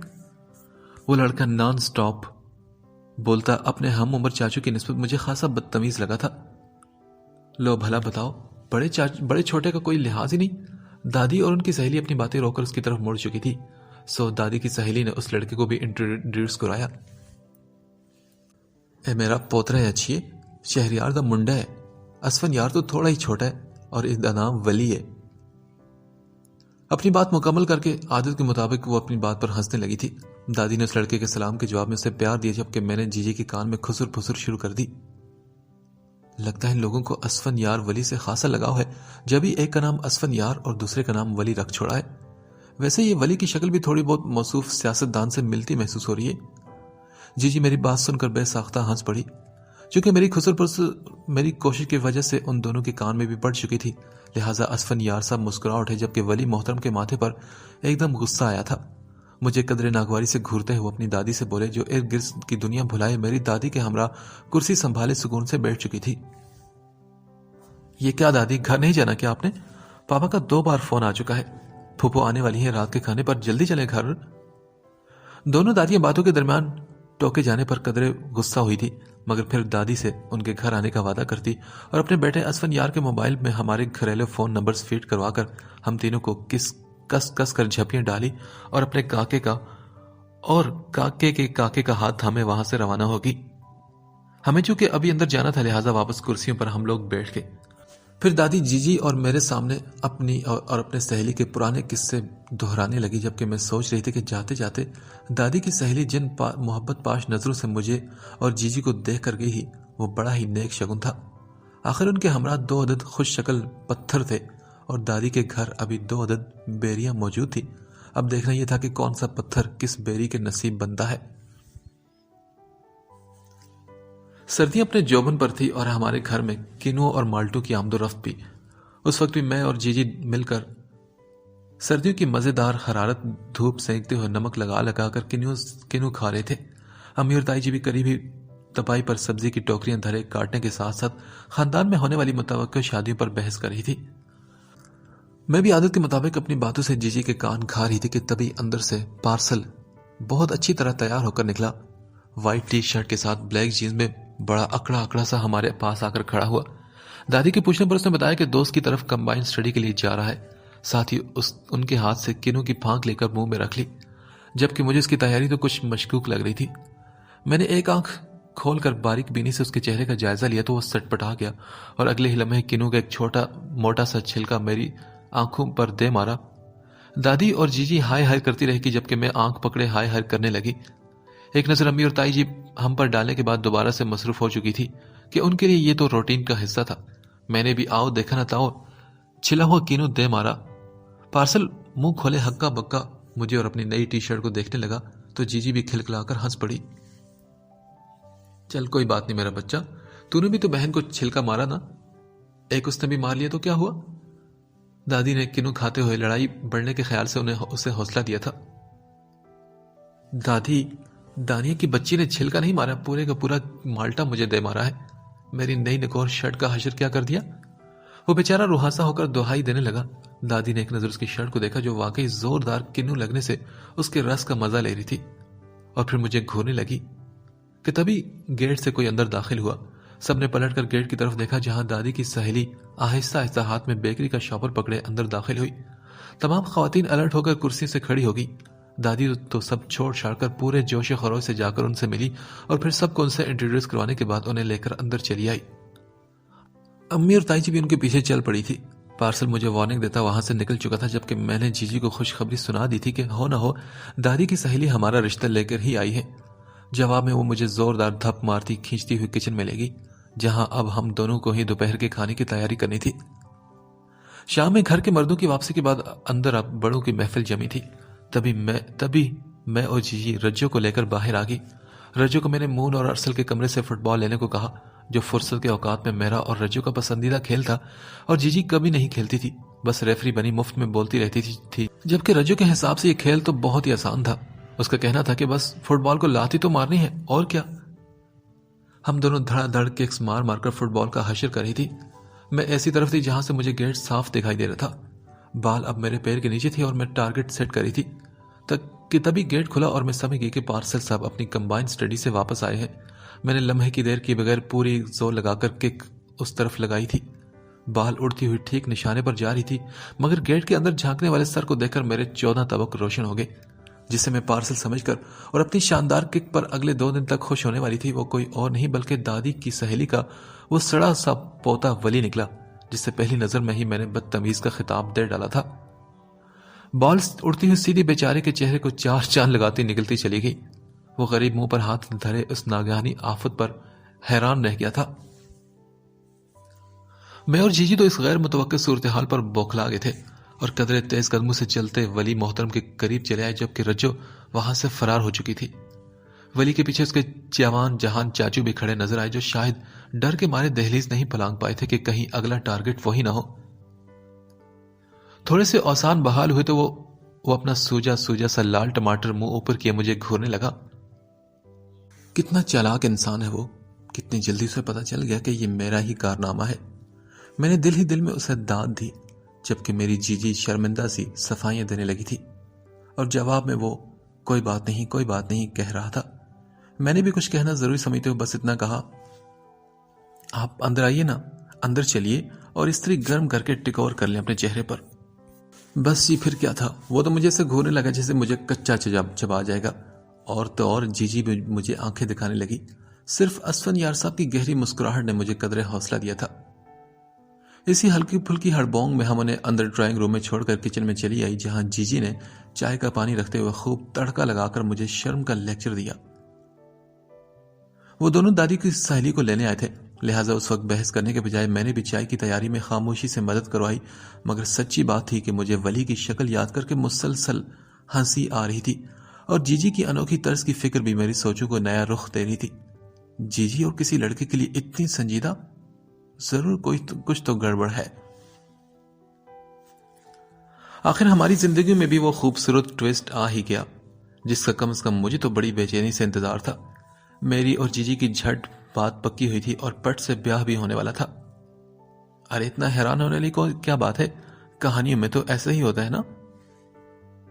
اچھا جی، تو میں کہہ رہی تھی کہ محض 2 ہی دن گزرے تھے کہ دادی کی سہیلی کو ہمارے گھر کا چکر لگائے ہوئے اور اس پھیری کی یادگار ان کے پوتے ولی کا سوجا ہوا منہ بھی تھا کہ ٹھیک 3 دن بعد ہی وہ دوبارہ اپنی بیٹی اور بہو کے ہمراہ ہمارے گھر میں موجود تھی۔ ایک دفعہ پھر سے دعوت اڑائی گئی اور شام کو وہ باقاعدہ اسفن یار اور ولی کا رشتہ میرے اور جی جی کے لیے ڈال کر چلی گئی۔ مجھے تو ایسا ہونے کی پوری امید تھی کہ اڑتی چڑیا کے سر گننا میرا تو کام ہی تھا۔ جی جی کو البتہ کچھ خط بد ضرور تھی اور وہ آنے بہانے مجھے اکسا رہی تھی کہ میں کسی طرح سے معلوم کروں کہ ان کے لیے دونوں میں سے کس کا پیام آیا ہے۔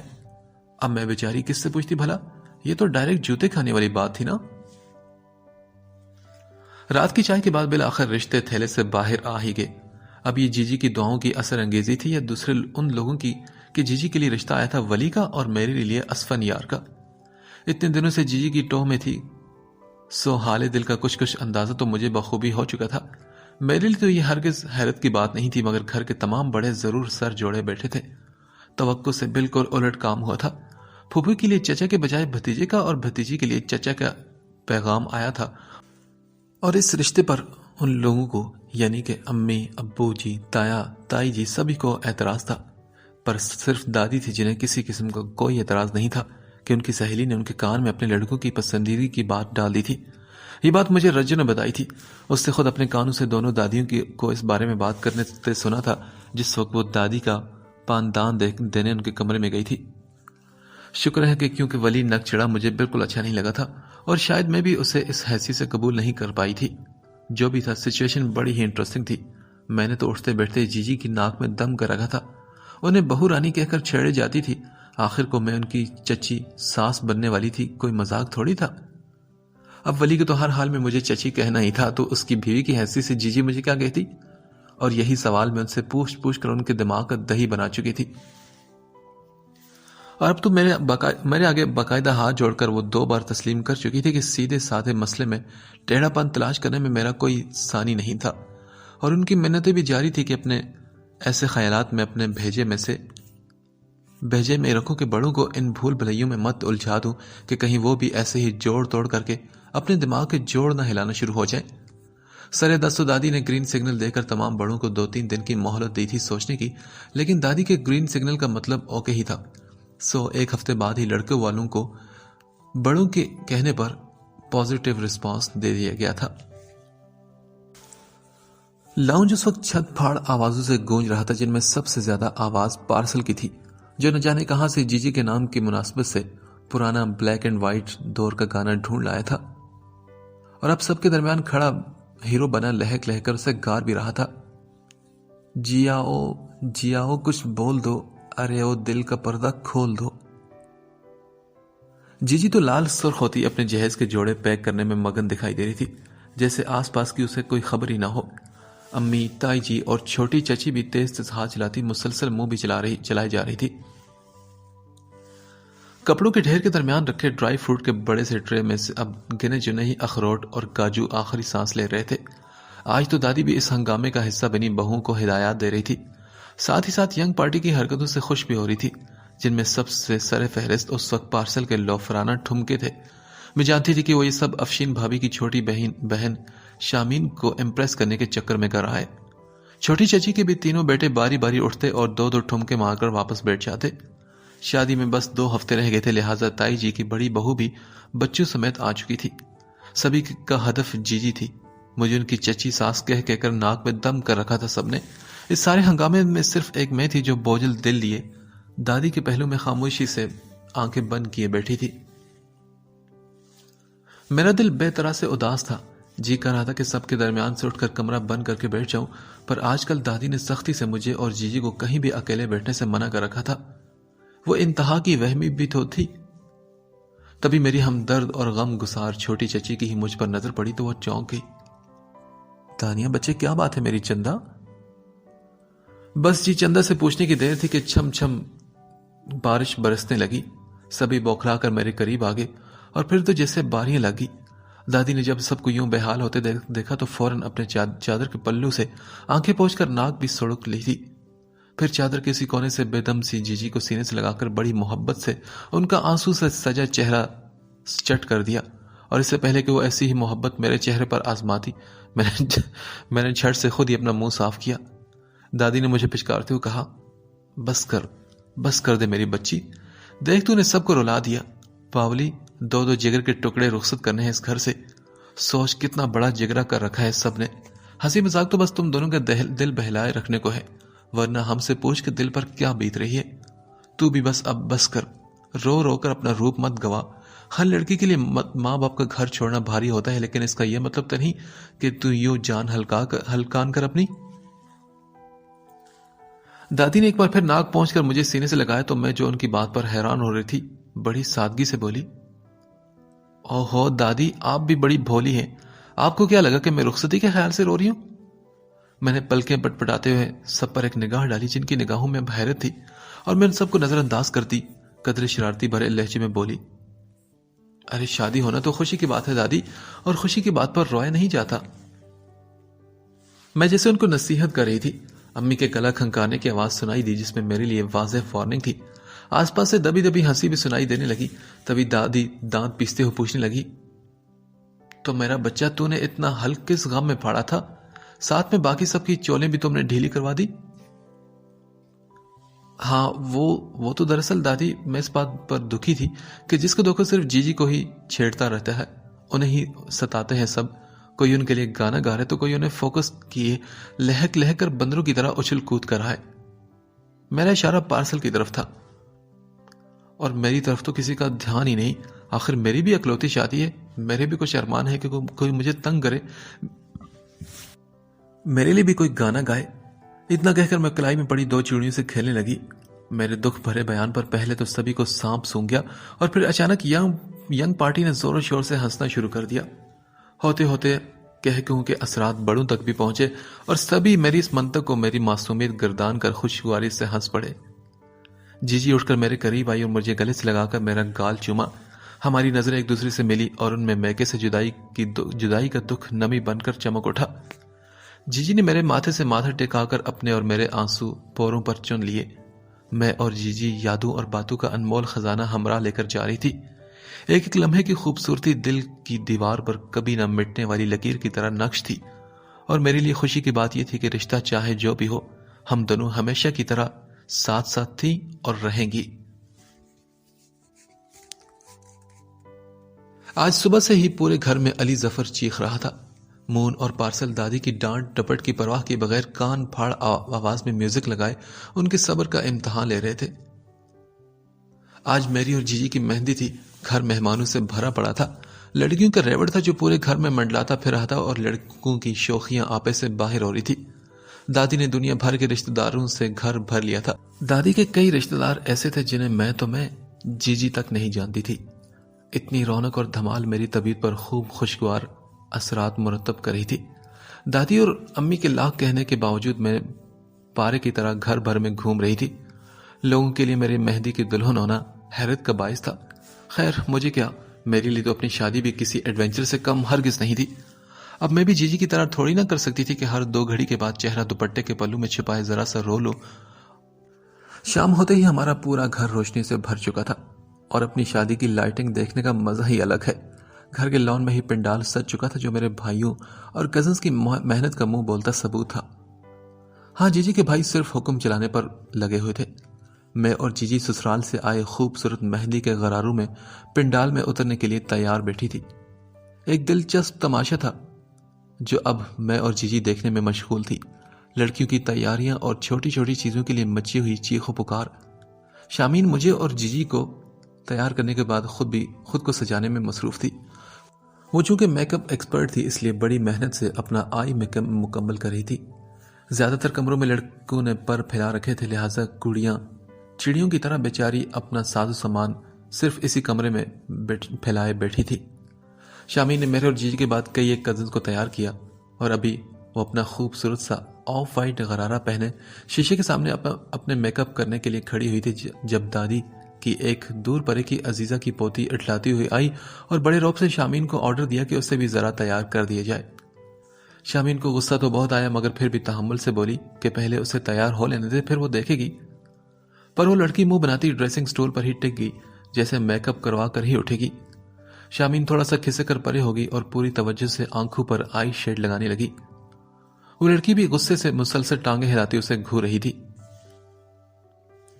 جی جی بھی گاہے بگاہے مہمان جان کر اس سے باتیں کیے جا رہی تھی جبکہ مجھے کیا پرواہ ہو سکتی تھی ایسی موڈی لڑکی کی۔ شامین اب لیکوڈ لائنر سے اپنی آنکھوں کو فائنل ٹچ دے رہی تھی۔ اس کے بائیں ہاتھ میں شاکنگ کلر کی لپسٹک تھی۔ میں نے اپنی گناہ گار آنکھوں سے دیکھا کہ وہ بھولی چڑیل یکدم اٹھی اور قدم بڑھانے سے پہلے ہی اپنے حجم سے زیادہ وزنی غرارے میں پاؤں الجھا بیٹھی۔ بس جی بیچاری کا پاؤں کیا رپٹا کہ وہ سیدھی شامین کو ہی جپھی ڈال بیٹھی۔ شامین کا نفاست سے مکمل ہوتا لائنر جو آنکھ کے سرے تک پہنچ چکا تھا ہاتھ کو جھٹکا لگنے سے واپسی کا راستہ پکڑ گیا جبکہ ہاتھ میں تن کر کھڑی شاکنگ پنک لپسٹک اس بے زرے لڑکی کے منہ پر لتھڑ کر اپنی کمر توڑوا چکی تھی۔ میرے خیال میں تو اب اسے میک اپ کی قطعاً ضرورت نہیں تھی۔ وہ پہلے کی نسبت ایسے ہی زیادہ اچھی محسوس ہو رہی تھی۔ ہاں البتہ شاہمین کے لیے مجھے کافی افسوس ہو رہا تھا، جو 2 دھاری لائنر آنکھوں پر سجائے صدمے سے منہ کھولے شیشے میں دیکھتی ٹھٹر ہی گئی تھی۔ جی نے فوراً اس سچویشن کو سنبھالتے ہوئے دونوں کے درمیان میں خود کو کھڑا کر لیا، ورنہ کچھ بعید نہیں تھا کہ دونوں میں سے کوئی ایک دوسرے کو زوردار چماٹ دھر دیتا۔ دوسری طرف لڑکیوں میں دبی دبی ہنسی دھیرے دھیرے زور پکڑ رہی تھی، جو ظاہر ہے مجھے بھی ہنسانے کی وجہ بن رہی تھی۔ شکر ہے کہ اسی وقت دادی چلی آئی اور جنگ ہوتے ہوتے رہ گئی۔ شامین تو غصے میں باتھ روم میں جا گھسی، جبکہ اس آفت کی پر کالا کو جی لے کر دوسرے کمرے میں چلی گئی تھی۔ اب پیچھے میں اور باقی کزنز تھی اور بتانے کی ضرورت نہیں کہ پورے کمرے میں ہنسی سب کے پیٹ سے ابل ابل کر باہر آ رہی تھی۔ اس صورتحال میں بس دادی تھی جو حیرت سے سب کو دیکھنے کے بعد غصے سے مجھے گھورتے ہوئے بڑبڑانے لگی، اور میں جانتی تھی کہ دادی اب دل ہی دل میں مجھے خوب باتیں سنا رہی ہوں گی۔ ہماری طرف کے سبھی مہمان تقریباً آ چکے تھے۔ کان پڑی آواز سنائی نہیں دیتی تھی۔ میوزک نے نوجوان پارٹی کے اندر جوش بھر رکھا تھا، جسے گھڑی 2 گھڑی کے لیے کسی بڑے بزرگ کی ڈانٹ ڈپٹ کے نتیجے میں کم کر دیا جاتا، مگر چند لمحوں بعد پھر سے وہی اونچی تان کا دھمال۔ دادی کے کہنے پر ہم دونوں کو ہمارے سسرالیوں کے آنے سے پہلے ہی اسٹیج پر لا کر بٹھا دیا گیا۔ خوبصورت جھولے جو ڈھیروں گیندے کے پھولوں سے سجے بہت ہی اچھے لگ رہے تھے۔ میرے اور جی کے اسٹیج پر آنے سے پہلے ہی بہت سی رشتہ دار عورتیں اپنے اپنے بچوں کو بہلانے کے لیے زور زور سے جھول رہی تھی۔ اس سے پہلے کہ جھولے اپنی سجاوٹ سمیت دھم سے نیچے جا پڑتے اور کسی مہمان عورت کی ٹانگ یا بازو سے ٹکرا کر محفل کا مزہ خراب کرتے، دادی نے اسی خوف سے مجھے اور جی کو لا کر بٹھا دیا تھا۔ اور سچی بات یہ ہے کہ میرا دل بھی خوب للچا رہا تھا کہ میں بھی ٹانگیں سیدھی کر کے زور زور سے جھولا جھولوں، مگر ابھی ایسی صورتحال میں کتنی خواہشیں دل میں مچل رہی تھی، پر دادی جی سے کیا پتا کہ سب کے سامنے مجھے 2 باتیں دھر دیتی۔ میں اور جی اب فرصت سے مہمانوں پر نظر ڈال رہی تھی۔ جی نے تو ایک آدھ دفعہ نگاہ اٹھانے کے بعد پھر ضرورت محسوس نہیں کی تھی، اور میں نے ایک آدھ بار سے زیادہ منہ نیچے کرنے کی ضرورت نہیں سمجھی۔ ہماری ساری کزنز کا گروپ مہندی کی خوبصورت تھالیاں مہمانوں کے درمیان خالی جگہ پر دائرے کی صورت میں سجا چکا تھا۔ شامل لوگوں کا پروگرام لڈی ڈالنے کا تھا، جس کی بھرپور پریکٹس کئی دنوں سے جاری تھی۔ لڈی کے لیے مخصوص چھڑیاں بڑی نفاست سے رنگین ٹیپوں اور جھالروں سے سجائی گئی تھی۔ کتنی مشکل تھی یہ میری کہ میرے سامنے یہ کھیل کھیلا جانے والا تھا اور میں نیری شکلیں دیکھ دیکھ کر دل جلا سکتی تھی۔ میرے بس میں ہوتا تو سب سے پہلے ڈانڈیا میں کھیلتی۔ اب بس لڑکوں والوں کا انتظار تھا جنہیں مہندی لے کر آنا تھا۔ فنکشن کمبائن تھا، سو اسفن یار اور ولی دونوں کو ساتھ ہی آنا تھا اور پھر رسم ہونا تھی۔ لڑکیاں بالیاں بڑی بے چینی سے پھولوں کی پتیوں سے بھری مٹی کی پلیٹیں لیے بے چینی سے لڑکے والوں کے انتظار میں تھی۔ آج تو دادی بھی اڑی اڑی پھر رہی تھی، ہلکے پیازی سوٹ میں پھولوں کے ہار لیے گیٹ کے آس پاس منڈلاتی، سارے انتظامات پر نظر رکھی ہوئی تھی۔ اور آج تو میرے بھائی بھی شہزادے لگ رہے تھے۔ سفید لٹھے کے شلوار سوٹ پر ملٹی کلر کے صافے اوڑے بڑے پیارے لگ رہے تھے۔ یہی لباس سبھی کزنز کا بھی تھا۔ مون کے چہرے کا ہونک پن خاصا کم تھا کہ پارسل نے آج بطور خاص اس پر محنت کی تھی، اور مجھے اتنی دیر تک ٹک کر بیٹھنے کی عادت ہی کب تھی۔ البتہ جی کو کوئی ٹینشن نہیں تھی، وہ پہلے ہی یوں ہی بیٹھے بیٹھے وقت برباد کر لیا کرتی تھی۔ بس فرق یہ تھا کہ آج ان کے کندھے پر ان کی چوٹی نہیں جھول رہی تھی جس سے وہ اپنے بال چنتی۔ میں نے 1-2 بار موضوع چھیڑنے کی کوشش بھی کی تو جواب میں وہ بس ہوں ہاں کے گردان سناتی رہی۔ میں تو ایسی محفلوں میں عورتوں کے لباس، انداز اور چال ڈھال پر تبصرے کرنے میں بے حد خوش رہتی تھی، اور وہ بھی جی کے ساتھ، پر اس وقت زبان پر مجبوری نے تالے لگا رکھے تھے، اور نہ جانے کتنا بھی اور بھی بور ہونا تھا کہ اچانک باہر سے زوردار ڈھول پیٹنے کی آوازیں کان میں پڑی تو مارے خوشی کے سارے جسم میں جیسے پھریری سی دوڑ گئی۔ یہ لڑکے والوں کی آمد کا اعلان تھا۔ تبھی لڑکے والوں نے پٹاخے پھوڑنے شروع کر دیے تھے۔ عورتیں پنڈال خالی کرتی سڑک پر جمع ہو چکی تھی، اور یہ نظارہ دیکھنے کے لیے دادی بھی اپنی بہوؤں کے ہمراہ باہر جا چکی تھی۔ مجھے اپنی بے بسی پر رونا آ رہا تھا کہ آج وقت نے میرے ہاتھ پیر باندھ کر مجھے ایک جھولے تک محدود کر دیا تھا۔ شکر خدا کا کہ جی نے اس دوران اپنی 4 عدد نصیحت آمیز باتوں سے مجھے بہلائے رکھا۔ خدا خدا کر کے باہر لڑکے والوں کا پٹاخوں کا سٹاک ختم ہوا اور ہماری طرف کی مہمان عورتیں تیزی سے واپس اپنی کرسی پر بیٹھنا شروع ہوئی۔ لڑکیوں نے گیٹ کے اندر استقبال کے لیے قطاریں بنا لی تھی۔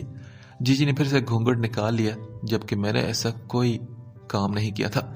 مجھے تو کم از کم اپنا دولہا دیکھنے کا پورا شوق تھا۔ میں نے خوشی سے بھرپور جھیمپی جھیمپی سی آواز میں جی جی سے کہا، جی جی آگے وہ لوگ۔ کون لوگ؟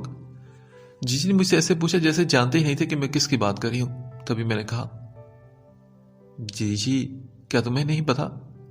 وہ دیگیں چڑھانے والے نائی آ گئے۔ یار حد ہوگی جی جی، میں اسفن یار ولی کی بات کر رہی ہوں۔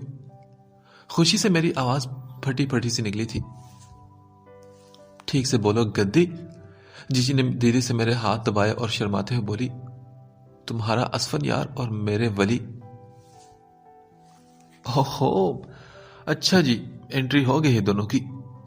یہ کہنے کے ساتھ ہی میں نے بھی سر کو کافی جھکا دیا تھا کہ واقعی اسفن یار اور ولی مہمانوں کے سمندر کے ساتھ اندر آ رہے تھے۔ خوبصورت ڈیزائنر کرتے شلوار کے اوپر پٹکے ڈالے وہ دونوں ہی کافی ہینڈسم لگ رہے تھے۔ تھوڑی دیر میں دونوں کو ہمارے پہلوؤں میں رسم کے لیے بٹھا دیا گیا۔ کیمرہ مین اور مووی میکرز کا رخ دوبارہ سٹیج کی طرف ہو گیا اور پھر تو بس سب کے سب مکھیوں کی طرح سٹیج کو ہی چمٹ گئے تھے۔ رسم کا آغاز میری ساس یعنی دادی کی سہیلی نے کیا۔ اس کے بعد چل سو چل۔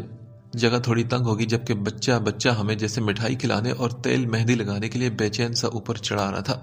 اف، یہ سب دیکھتے ہوئے تو مجھے تو الٹی آنے لگی تھی۔ جب تیل اور مہندی سے لتھڑے ہاتھ سے کوئی چاچی مامی برف کی ڈلی یا شیرے والا رس گلا منہ میں ڈالتی، پتہ چلتا مٹھائی کھائی ہے، اور نہ محسوس ہوتا کہ کتنی مقدار میں مہندی اور سرسوں کا تیل مٹھائی پر لتھڑا تھا۔ کسی مہمان خاتون نے بیچارے ولی کو ترنگ میں آ کر پورے کا پورا گلاب جامن ٹھونس دیا۔ بس جی، ولی میاں کا تو دماغ الٹ گیا اور وہ پورے قد کے ساتھ کھڑے ہو گئے، دونوں ہاتھ فضا میں کھڑے کیے اور بولے، بس اب اور نہیں۔ یہ نعرہ مستانہ مارتے ہوئے ایک چھلانگ میں اس سٹیج سے اتر گئے تھے۔ ان کی دیکھا دیکھی اسفن یار نے بھی حوصلہ پکڑا اور سالیوں سے بازو چھڑواتے ہوئے نکل گئی۔ ان دونوں کی جانے کی دیر تھی کہ پورا سٹیج یوں صفا چٹ ہوا جیسے ہم دونوں بیچاریاں تو کرنٹ مارنے بیٹھی تھی۔ میوزک ایک دفعہ پھر آن کر دیا گیا۔ لڑکیوں نے ڈھولک سنبھالی تو لڑکے والے بھی مقابلے کے لیے میدان میں اتر آئے۔ تھوڑا سا رش چھٹا تو اسفن یار ولی دوبارہ سٹیج پر آ کر واپس بیٹھ گئے۔ کمال کا مقابلہ ہوا، نہ وہ کسی سے کم تھے اور نہ ہی ہم۔ برابری کی بنیاد پر دونوں پارٹیوں نے مقابلے کو ختم کیا۔ اب باری تھی ہماری طرف سے کیے جانے والی لڈی پروگرام کی۔ لڑکیاں فل فارم میں میدان میں اتر آئی۔ گو کے تایا جی اور ابو جی نے دونوں نے اس سارے سلسلے کی مخالفت کی تھی، مگر یہاں پر دادی پہلی دفعہ ینگ پارٹی کی خاطر سٹینڈ لے گئی کہ ان کی اولاد کی آخری اور ان کے بیٹے کی اولاد کی پہلی خوشی تھی۔ پھر چھوٹے چچا اور چچی بھی خاص زندہ دل تھے، سو اس ہلے گلے کی اجازت دے دی گئی تھی۔ پھر کیا تھا، ایک تماشا شروع ہوا۔ میرا مطلب ہے کہ لڈی ڈانس شروع ہوا۔ لڑکیوں نے گول دائرے کی صورت میں اپنی اپنی پوزیشن سنبھال لی۔ درمیان میں گیلی خوشبودار مہندی سے سجی تھالیاں بہار دکھا رہی تھی۔ افشین بھابی نے احتیاطاً ساری موم بتیاں بجھا دی تھی۔ ادھر فل والیوم میں مہندی کا کوئی گیت شروع ہوا اور یہاں لڑکیاں چھڑیوں کے کرتب دکھاتی دائرے میں گھومنے لگی۔ کبھی چھڑی سے چھڑی بجاتی دائیں مڑتی تو کبھی بائیں، کبھی کمر کو ذرا سا ٹھمکا لگاتی نیچے جھکتی، اور ان کی ترتیب ایسی جاندار تھی کہ میں جی بھی ان سب کو دیکھنے پر مجبور ہوگی۔ میں نوٹس کر رہی تھی کہ شامین کچھ زیادہ ہی جوش میں تھی۔ اس کے گھومنے میں تیزی تھی اور چھڑی سے چھڑی مارنے میں بھی وہ کافی جلدی کا مظاہرہ کر رہی تھی۔ شاید قریب ہی پارسل کی موجودگی نے اسے کافی جوش دے دیا تھا، چھچورا کہیں کا، مگر پھر بیچاری کو لینے کے دینے پڑ گئے۔ ایسے ہی ایک چکر میں شامین بیگم کی شان سے گھومتی چھڑی قریب کھڑے ذوق و شوق سے باجیاں دیکھتے بچے کے منہ پر جا پڑی، اور ایسی زور سے پڑی کہ چند لمحے بچہ تو شوق میں گال پر ہاتھ رکھ کے کھڑا رہ گیا۔ پھر جیسے اسے یاد آیا کہ ایسی چوٹ پر رویا جاتا ہے۔ بس جی، پھر کیا تھا، اس بچے نے وہ بینڈ چالو کیا کہ شامین کے پیچھے چند فٹ کے فاصلے پر دھری کرسی پر بیٹھی اس بچے کی موٹی تازی سی اماں فوراً غصے سے اٹھی اور بیٹے کے گال کو سہلانے کے بعد آگے بڑھی اور اپنی ہی جھونک میں لچکیلا سا سٹیپ مارتی شامین کی کمر پر 2 تھپڑ دے مارے۔ گانے بجانے کا شور، حاضرین کی تالیاں اور لڑکیوں کی اختتامی تیزی، ایسے میں مست و مگن شامیر کو جب کمر پر ایسا زوردار جھٹکا لگا تو بیچاری اپنا وزن قائم نہ رکھ سکی اور سیدھی جا پڑی مہندی سے سجے خوبصورت تھالیوں پر۔ اف، کیا بتاؤں، کیسی عجیب صورتحال ہو چکی تھی۔ دبی دبی ہنسی پھوٹی اور وہ ہنسی کہکہوں میں تبدیل ہو گئی تھی۔ میں شامین کی حالت سمجھ سکتی تھی، مگر ہنسی روکنا تو میرے لیے بھی کافی مشکل ہو رہا تھا۔ ایسے موقع کی نزاکت کو دیکھتے ہوئے افشین بھابی جلدی سے آگے بڑھی اور بکری بنی شامین کو سہارا دے کر اٹھایا، جس کا چہرہ مارے شرمندگی اور غصے کے لال انگارہ ہو رہا تھا۔ اس کا خوبصورت آف وائٹ غرارہ مہندی سے لتھڑا دہائی دے رہا تھا۔ شامین خاص سے کڑے تیور لیے ان محترمہ کی طرف مڑی تھی، مگر اس سے پہلے ہی میری ساس یعنی کہ دادی ان خاتون سے پوچھنے پہنچ چکی تھی، جس سے اندازہ ہوا کہ وہ جناب تو میرے سسرال سے تعلق رکھتی تھی۔ کچھ ہی پل میں کہہ سن کر ماحول نارمل ہو چکا تھا۔ شامین اپنے کپڑے تبدیل کرنے اندر چلی گئی تھی۔ ایک دفعہ پھر ہلکے سروں میں میوزک پنڈال میں گنگنانے لگا۔ ایسے ہی ایک آدھ ٹوٹے پھوٹے ڈانس لڑکے والوں کی بھی پیشکش تھے، جو ڈانس کم اور انجمن کی یاد میں پروگرام کی کوئی کڑی محسوس ہو رہے تھے۔ ایسے ایسے جاندار چھلانگوں کے مظاہرے ہوئے کہ دھرتی کانپ اٹھی۔ 3 لڑکیوں کا گروپ بس اچھل کر گول پر پراندے ہی گھماتا رہا، جو بعض اوقات ان تینوں کے چہرے پر ہی پڑتے رہے۔ آخرکار درمیان والی ایک لڑکی کا پراندہ دغا دے گیا، یعنی 4-5 انچ کی چٹیا گردن پر پڑی رہ گئی اور پراندہ ہاتھ میں چکریاں کھاتا رہ گیا۔ تب کہیں جا کر یہ چھلانگوں کا دھمال اختتام کو پہنچا اور اگلا آئٹم پیش کرنے کی نوبت ہی نائی کی تبھی کھانا کھل گیا تھا۔ سب سے پہلے تو وہ تینوں لڑکیاں ہی بھاگی تھی، جنہوں نے زمین رون کر اپنی ڈھیروں کیلوریز برن کر لی تھی۔ یہاں تک کہ جس کا پراندہ اترا تھا وہ پراندہ بھول بال کر یہیں چھوڑ گئی، جو اب چھوٹے بچے کے ہاتھ میں تھا۔ کھانے کا انتظام سامنے سڑک پار گراؤنڈ میں کیا گیا تھا، جو اس مقصد کے لیے ہمارے ایریا کے لوگ اکثر شادی بیاہ میں استعمال کرتے تھے۔ اسفن یار اور ولی کے جانے کے بعد میں اور جی جی کھل کر کھانے سے انصاف کرنے لگی، جو بطور خاص ہم دونوں دلہن کے لیے ٹیبل پر ہی سرو کیا گیا تھا۔ ویسے جی جی، اپنی مائیوں کا کھانا کھانے کا بھی یہ پہلا اتفاق ہے نا؟ میں نے چکن کی ایک بڑی سی بوٹی منہ میں رکھتے ہوئے جی جی سے کہا تو جواب میں ان کا منہ میں چمچہ لے جاتا ہاتھ وہیں رک گیا اور مجھے ایسی نظروں سے دیکھا جیسے کہہ رہی ہوں کہ کاش تمہاری جتنی عقل اللہ مجھے بھی دے دیتا۔ دادی اور امی بار بار ہم دونوں کے پاس چکر لگائی جا رہی تھی۔ ہر پھیرے میں ان کی آنکھیں پہلے سے زیادہ نم ہوتی، جی جی کی نگاہیں تو فوراً پر نم ہو جاتی، جبکہ مجھے اپنی آنکھوں میں زور سے انگلیاں مارنی پڑتی، کیونکہ انگلیاں مار کر آنسو لانا بھی ایک آرٹ ہے۔ آپ میں سے شاید بہت سے لوگوں کو اس کا تجربہ بھی ہو۔ خیر، کھانے کا دور ختم ہوا تو پنڈال میں دوبارہ مہمانوں کی واپسی شروع ہوئی، اور اب کی بار لڑکے والوں کی طرف سے منڈے شنڈے بھی ادھر ادھر کا رخ کر رہے تھے۔ البتہ مرد بزرگ جن میں ابو قسم کے حضرات شامل تھے، انہوں نے یہاں آنے سے گریز ہی کیا تھا۔ یقیناً وہ لوگ لڑکے والوں کی اگلی ہلڑ بازی سے واقف تھے۔ پہلے تو گیٹ پر ہی اسفن یار اور ولی کے دوست اور کزن کا جھمگٹا کھسر پھسر کرتا رہا۔ جب گیٹ سے اندر ہمارے بھائی بندے میٹنگ میں مصروف تھے، ہمارا خیال تھا کہ یہ لوگ کوئی سانجا سا آئٹم پیش کرنا چاہ رہے ہوں گے، مگر نہ جی، بس چند منٹ ہی گزرے ہوں گے کہ لڑکوں والے کی طرف سے کوئی سفید سی چیز فضا میں اچھالی جانے لگی۔ ہمیں تو کوئی سمجھ میں نہ آیا کہ یہ ہے کیا، بس آنکھیں پاڑے دیکھے جا رہے تھے۔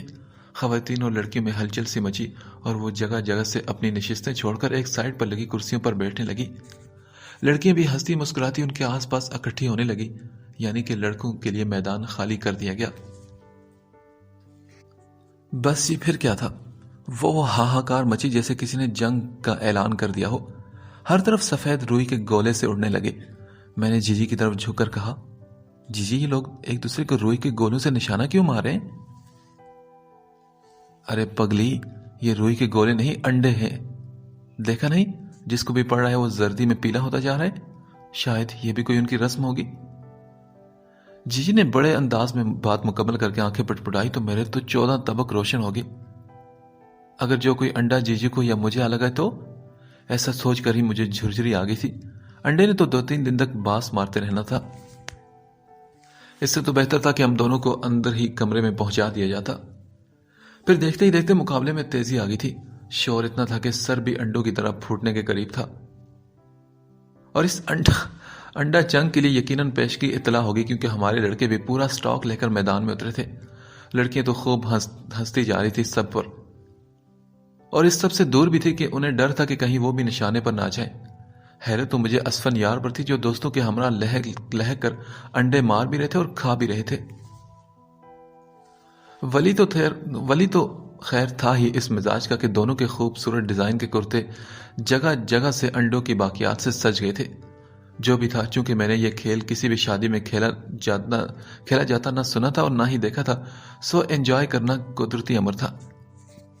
میری نظریں سبھی کے انڈے تاڑ رہی تھی کہ یکدم ایک انڈا ٹھک کر کے جیجی کے گھٹنے سے ٹکرا کر زمین پر گرا۔ او اماں! بیچاری جیجی تو بس کراہ کرے گی تھی اور میری ہنسی چھوٹ گئی۔ میں نے جیجی سے کہا، کوئی بات نہیں جیجی، سسرالی انڈا بھی کافی پاک ہوتا ہے، پھر چاہے اس سے سر پھوٹے یا ماتھا۔ ابھی یہ لفظ میرے منہ میں ہی تھے کہ کسی بد لحاظ نے سچ میں میرا ماتھا پھوڑ ڈالا۔ وہ انڈا ٹھیک میرے ماتھے کے درمیان میں لگا تھا اور پھوٹ کر زردی سمیت میری گود میں سلیقے سے پھیلے باریک کونے کے کام والے آنچل پر ٹک گیا تھا۔ اور اب کی بار ہنسنے کی باری جیجی کی تھی۔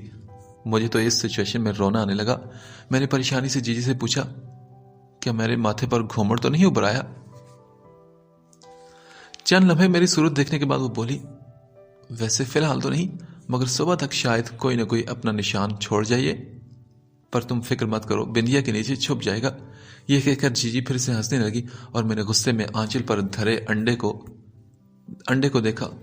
کپڑے کا سٹف اچھا تھا جس نے ابھی اسے جذب نہیں کیا تھا، اور وہ انڈا مسلسل ادھر ادھر تھرتھرا رہا تھا۔ مجھے جلد سے جلد اسے گرانا تھا اور میں نے گرانے کی ہی کوشش کی۔ دوپٹے کو کناروں سے تھام کر جھٹکا دیا، پر انڈا یقیناً کسی ہلکی مرغے کا تھا۔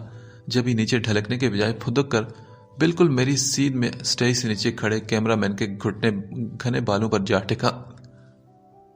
انڈے نے 90 کے اینگل پر فلائی کیا تھا اور وہ کمبخت بالکل اسی اینگل پر کھڑا تھا۔ جیجی نے یہ منظر دیکھا گھبراہٹ کے مارے گھٹنوں تک گھونگھٹ کھینچ لیا تھا کہ کہیں کوئی انہیں قصوروار نہ سمجھے، جبکہ میں نے ہڑبڑا کر خود کو بے نیاز ظاہر کرنے لگی۔ کیمرہ مین نے سر پر ہاتھ لگا کر انڈے کی موجودگی کو محسوس کیا اور غضبناک تیوروں سے ادھر ادھر دیکھنے لگا۔ ایک نظر اس نے ہم دونوں پر بھی ڈالی، پر ظاہر ہے وہ ہم سے ایسی کسی حرکت کی امید کیسے کر سکتا تھا۔ میں نے کن اکھیوں سے کیمرہ مین کو دیکھا جو نہایت بے بسی کے عالم میں آس پاس کوئی چیز ڈھونڈ رہا تھا جس سے وہ اپنے سر کو صاف کر سکے۔ حالانکہ مجھ سے مشورہ مانگتا تو میں اسے یقیناً یہی کہتی کہ اس انڈے کو سارے سر پر اچھی طرح سے رگڑ لو میاں، کہ یہ جو بے تحاشا خشکی تمہارے سر پر چمک رہی ہے نا، انڈا اس کا بہترین علاج ہے۔ تھوڑی دیر میں ایک 4-5 سال کی چھوٹی بچی باریک سے کپڑے کا لہنگا چولی پہنے کیمرہ مین کے قریب سے گزرنے لگی۔ اس نے ساتھ چھوٹی سی چنری بھی لہنگے کے ہمراہ اوڑھ رکھی تھی۔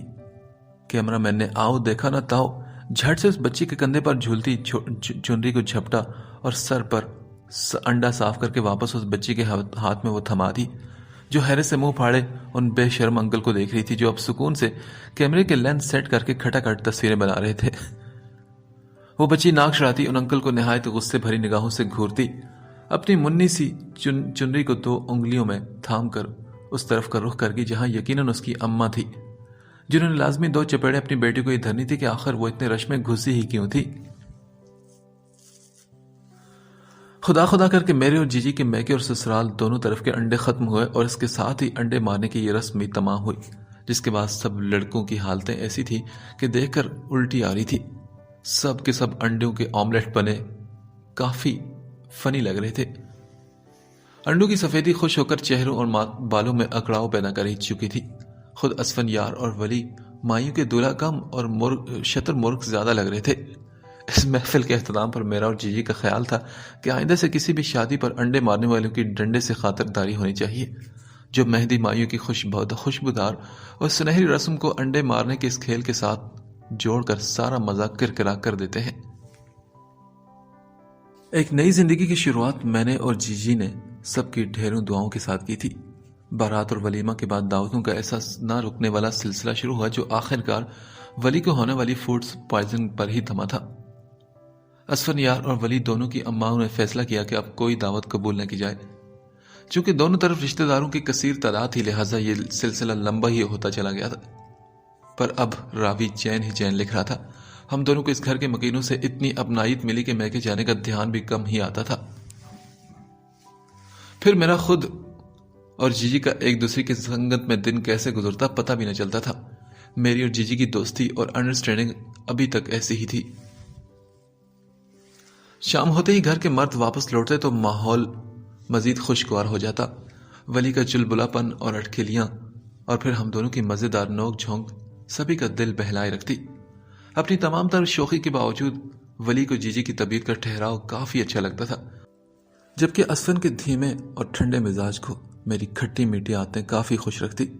اسفن کو میں ہنستی ہنساتی اچھی لگتی تھی، اور اسفن کے بڑے بھائی اور ولی کے والد شہریار صاحب بھی کافی زندہ دل مگر اصول پرست آدمی تھے۔ اسفن کے حوالے سے میں نے بھی انہیں بھائی جان اور ولی کی ماما کو بھابھی کہنے لگی تھی، اور آج کل میرے اور جی جی کے ہاتھ ایک صحیح شغل لگا تھا۔ رشتوں کی ایسی اٹھا پٹخ شروع ہوئی تھی کہ اس جوڑ توڑ میں دماغوں کا دہی بن جاتا۔ جی جی نے تو باقاعدہ میرے آگے ہاتھ جوڑے تھے کہ مہربانی فرما کر میں انہیں ان بھول بھلائیوں میں نہ الجھاؤں، بس سیدھے سباؤ اپنے اپنے شوہروں کی طرح جو رشتہ جس بھی حیثیت سے پکارا جاتا ہے پکار لیا جائے، کیونکہ ہم 4 لوگوں کے لیے رشتوں کی ترتیب الٹ پلٹ کر رہی تھی، اس لیے کہ ہمارا تعلق ایک دوسرے سے پھوپھی بھتیجی کا اور چچا بھتیجے کا تھا، اور مجھے یہ سب بہت ہی ایڈونچرس لگ رہا تھا کہ میں نے کبھی بھی ناک کی سیر میں چلنا تو سیکھا ہی نہیں تھا۔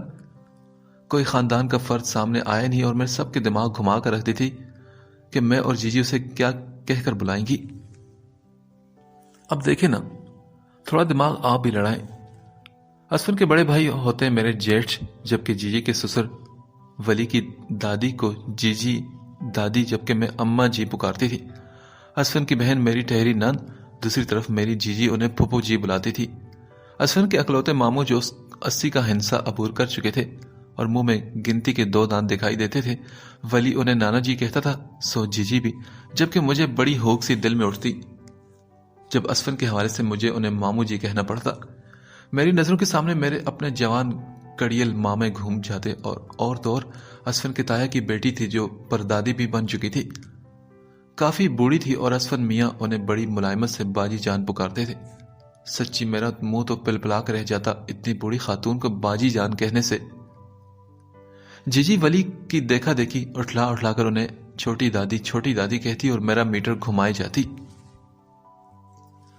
اور پھر کچھ ایسا ہی حال اسفن اور ولی کا ہمارے میکے میں تھا۔ میرے سبھی کزنز سمیت مون اور پارسل اسفن یار کو بھائی جان کہتے تھے، اور جی جی کے حوالے سے ولی کو پھپھا جان بلاتے، جسے وہ جان بوجھ کر مذاق میں خاصا لٹکا کر ادا کرتے، اور جواب میں ولی پریشان ہو کر رہ جاتا۔ بس جی، عجیب ہی گورکھ دندا تھا جس میں جان پھنسی تھی۔ جی جی ان الجھنوں میں قطع نہیں پڑتی تھی، بلکہ کوئی بھی اتنا دماغ نہیں کھپاتا تھا، پر میں اپنی فطرت کا کیا کرتی جو تانے بانے بننا ناپسند کرتی تھی۔ ایک دن میں اور جی جی شام تک کے لیے میکے کے وزٹ پر تھی۔ جی جی حسب روٹین بھابھیوں کے ہمراہ کچن میں گھسی ہوئی تھی، اور میں دادی کے کمرے میں ان کے گرم گرم لحاف میں دبکی سسرالی قصے چھیڑے بیٹھی تھی۔ تبھی میں نے بڑے چاو اور شوق سے دادی کو فردن فردن رشتے گنوانے شروع کیے کہ دیکھیں دادی، فلاں لگا، میرا لگا، اور یہ جی جی کا وہ، اور فلاں اسفن یار کا اس رشتے سے یہ پکارا جائے گا، اور ولی کا وہ۔ 2 منٹ تو دادی بڑے صبر و تحمل سے میری باتیں سنتی رہی، مگر جب یہ لسٹ لمبی ہونے لگی اور یہ ساری جوڑ توڑ ان کی سمجھ سے باہر ہونے لگی تو غصے میں آ کر انہوں نے اپنی چپل اٹھا لی۔ کمبخت، شادی کے بعد بھی تو دماغ کے چولے ہلانے سے باز نہیں آئی نا؟ سسرالی کو بھی ایسے پاگل خانے میں بدل دے گی تو۔ دادی میرے شادی شدہ ہونے کا لحاظ کیے بغیر مجھے کوسنا شروع ہوئی تو مجبوراً مجھے باہر کا رخ کرنا پڑا، مگر اس معاملے میں مجھے سننے کو کوئی تیار نہ تھا۔ مون کو لے کر بیٹھی تو سارا ٹائم وہ مکمل دھیان کے ساتھ اپنا منہ کھولے مجھے سنتا رہا، اور جب میں خاموش ہوئی تو اپنے خرگوش جیسے کانوں میں سے ہینڈ فری نکال کر آنکھیں پٹپٹاتا مجھ سے بولا، آپ ہی اتنی دیر سے کیا چبا رہی تھی؟ آپ کو منہ نہیں تکتا کیا؟ اور اس وقت میرا دل چاہا کہ مون کو کچا چبا دوں۔ چلے جانے دے، میرے سیدھے سادے بھائی کو زمانے کی ہوا لگ گئی تھی تو اس میں اس کا کیا قصور؟ ابھی سسرال میں اپنی بزرگی کو نبھاتے ہوئے دن ہی کتنے گزرے تھے کہ مجھ پر اور جی جی پر اللہ کا کرم ہو گیا۔ ہاں جی بالکل صحیح سمجھے آپ، وہی ہم دونوں کی ہاں خوشخبریاں تھی۔ ہم دونوں ساتھ ساتھ پلی بڑھی، ساتھ ہی بیاہی گئی، اور ساتھ ہی اس نئے مرحلے میں بھی داخل ہو گئی تھی۔ اب تو تمام گھر والوں کے ہاتھ ایک نئی مصروفیت آ گئی تھی۔ اسفن یار اور ولی کی مائیں خوشی سے پھولی نہیں سماتی تھی کہ ایک دادی بننے والی تھی اور ایک دادی دادی بھی اور پردادی بھی۔ اس دن میں خاصی سستی سے لان میں رکھی چیئر پر ٹانگیں پسارے بیٹھی تھی۔ جی ابھی مجھے گرم گرم کافی کا مگ پکڑا کر خود واپس کچن میں چلی گئی تھی، جہاں گاجر کا حلوہ آخری مرحلے میں تھا۔ آج وہ فلی کی خاص فرمائش پر گاجر کا حلوہ بنا رہی تھی۔ ابھی آدھا گھنٹہ پہلے ہی مہمان بھی اٹھ کر گئے تھے۔ اسفن کی فرسٹ کزن آئی تھی، ان کے ہاں پہلا پوتا ہوا تھا۔ خاصی ینگ سی خاتون تھی، بیٹی کی شادی پچھلے برس 23 سال کی عمر میں ہی کر دی اور اب جوان عمری میں ہی دادی بن کر بڑی خوش تھی۔ ان کا بیٹا بھی ان کے ساتھ تھا۔ میں اس سے ایک آدھ بار مل بھی چکی تھی، تب وہ اسفن کو مامو جی کہہ کر بلاتا تھا، حالانکہ مجھ سے صرف 5 سال ہی چھوٹا تھا۔ مگر اب اسے لگا ہوگا کہ چونکہ وہ اسفن سے پہلے باپ کے رتبے پر فائز ہو چکا ہے، لہٰذا اسے بے تکلفی اختیار کر لینی چاہیے۔ اس لیے مامو جی بلانے کے بجائے اس نے اس دفعہ یار مامو ویسے کی گردان لگائے رکھی تھی۔ اسفن کی کزن زینب باجی بھی خاصی ہنس مکھ خاتون تھی۔ میں اور جی چائے وغیرہ سرو کرنے کے بعد اپنے کپ لیے بیٹھی تھی جب وہ اسفن کو چھیڑتے ہوئے بولی، دیکھ لو اسفن میاں، تمہارے ابا پینس سے پہلے ہی ہم نے تمہیں نانا بنا دیا اور تمہاری بیوی کو نانی۔ او تیری بیڑا غرق۔ گرم چائے کا گھونٹ میرے تالو سے لگا اور مجھے کھانسی شروع ہوگی۔ جی نے جلدی سے میری کمر سہلانی شروع کی، مگر ان کی آنکھوں میں بے تحاشا شرارت مجھے بہتی آنکھوں سے بھی نظر آ گئی۔ میں نے غصے سے جی کے پاؤں پر پاؤں مارا، مگر کوئی فائدہ نہ ہوا۔ جی نے موسم کے حساب سے کینوس شوز پہن رکھے تھے اور اندر 2 جوڑے جرابوں کے بھی چڑھا رکھے تھے۔ انہیں تو اپنے پیر پر میرا پیر محسوس بھی نہ ہوا، سو میں صبر کے گھونٹ بھر کر رہی۔ اب مہمانوں کے آگے مس بہیو تو نہیں کر سکتی تھی نا۔ اسی ہنستے مسکراتے اور چھیڑ چھاڑ والے ماحول میں مہمان رخصت ہوئے اور اب میں اطمینان سے گرم چائے پی رہی تھی۔ بار یہی خیال آئے جا رہا تھا کہ بندہ بڑھاپے کی اولاد سے شادی نہ ہی کرے۔ لو بھلا بتاؤ، مامی چاچی تائی تو بنے ہی تھے، اب میں نانی بھی بن گئی۔ جی کی تو اپنی موج تھی، بھتیجی سے بیاہی گئی تھی، لہٰذا سب کے لیے چھوٹی تھی۔ میں تو چچا سے شادی کر کے بلا وجہ کے کمپلیکس میں مبتلا ہو گئی تھی۔ خامخواہ میں اپنے آپ کو بوڑھا محسوس کر رہی تھی۔ ابھی میں اپنے تازہ نانی بننے پر کڑ رہی تھی کہ یک دم ایک خیال بجلی کی طرح سے میرے دماغ میں آیا۔ تھوڑی غور فکر کے بعد میرے ہونٹ خود بخود مسکرانے لگے اور مجھے پھر ہنسی آنے لگی۔ اب بس مجھے اسفن یار کا انتظار تھا، جو مہمانوں کے جانے کے بعد فوراً اپنے ایک دوست کی طرف نکل گئے تھے۔ کہہ رہے تھے کہ واپسی میں دیر ہو سکتی ہے، اور کسی سے اب میں اپنے خیالات بیان بھی نہیں کرتی تھی کہ سبھی آنے بہانے کھسک لیتے تھے۔ اپنی سانس سے کچھ دل ہلکا کرتی تو کہتی، میرا پتر جا ذرا سر تے تھوڑا پانی پا تے ذرا گھٹ سوچے کر، نہیں تے تیرے بال چٹے ہو جان۔ اب ایسے روئی میں لپٹے جوتے کھانے کے بعد میں تو جھٹ پتلی گلی سے نکل لیتی۔ جی کی ساس یعنی کہ بڑی بھابھی سے میں نٹ کھٹ چلبلی دیورانی بن کر ان کے دماغ کی گرہیں کھولنے کی کوشش کرتی تو وہ بھی تھوڑی دیر میں بائیں کان پر ہاتھ رکھ کر بولتی، ارے مجھے لگتا ہے کہ تمہارے بھائی جان مجھے آوازیں دے رہے ہیں، کب سے چائے کا کہہ رکھا تھا، باتوں میں لگ کر بھول ہی گئی۔ اور ان کے جاتے ہی میں بس آہیں بھر کر رہ جاتی، کوئی بھی میری بات نہیں سنتا تھا۔ بس ایک بیچارے اسفن ہی رہ گئے تھے جو رات گئے تک میری باتیں سنتے رہتے، جب تک کہ نیند کے مارے ان کا برا حال نہ ہو جاتا۔ اور اب جو ایک نئی کھچڑی میرے دماغ میں پک رہی تھی، اس کے لیے میں شدت سے ان کے آنے کی منتظر تھی۔ رات کو ان کی واپسی ہوئی اور میں پورے جوش و خروش سے دودھ لے کر اپنے اور ان کے لیے کمرے میں داخل ہوئی۔ وہ مزے سے کمل پاؤں میں بسارے ہلکی آواز میں ٹی وی دیکھنے میں مگن تھے۔ مجھے ایک نظر دیکھ کر وہ مسکرائے تو جواب میں میں بھی مسکراتے ہوئے دودھ کا مگ انہیں پکڑا کر خود بھی کمبل میں گھس گئی۔ اسفن مجھے کن اکھیوں سے دیکھتے ہوئے دھیمی آواز میں بولے، یا اللہ خیر۔ یقیناً وہ سمجھ گئے تھے کہ آج پھر میرے دماغ میں کوئی کیڑا کل بلایا ہے، اور اب ان کی رات اسی چکر میں کالی ہونے والی تھی کہ فلاں مجھے کیا پکارے اور فلاں مجھے کیا بلانا چاہیے۔ انہیں پتا تھا کہ میں آج نانی نامزد ہونے کے بعد سے خاصی بد مزاجی سی ہوئی ہوں، لہٰذا وہ ہلکی جھڑپ کے لیے بھی تیار تھے، مگر میں اس وقت نانی بن جانے کا دکھڑا رونے نہیں بیٹھی تھی۔ میری نظر تو آنے والے نئے مہمانوں پر تھی۔ دراصل میں نے نوٹ کیا تھا کہ اسفن کی فیملی میں عمر کا لحاظ کیے بغیر اسی رشتے سے بلایا جاتا تھا جو جس کا بنتا تھا، چاہے اب وہ 60 سالہ بھانجا بھتیجا ہو یا پھر 20 سالہ چاچو یا ماموں ہو۔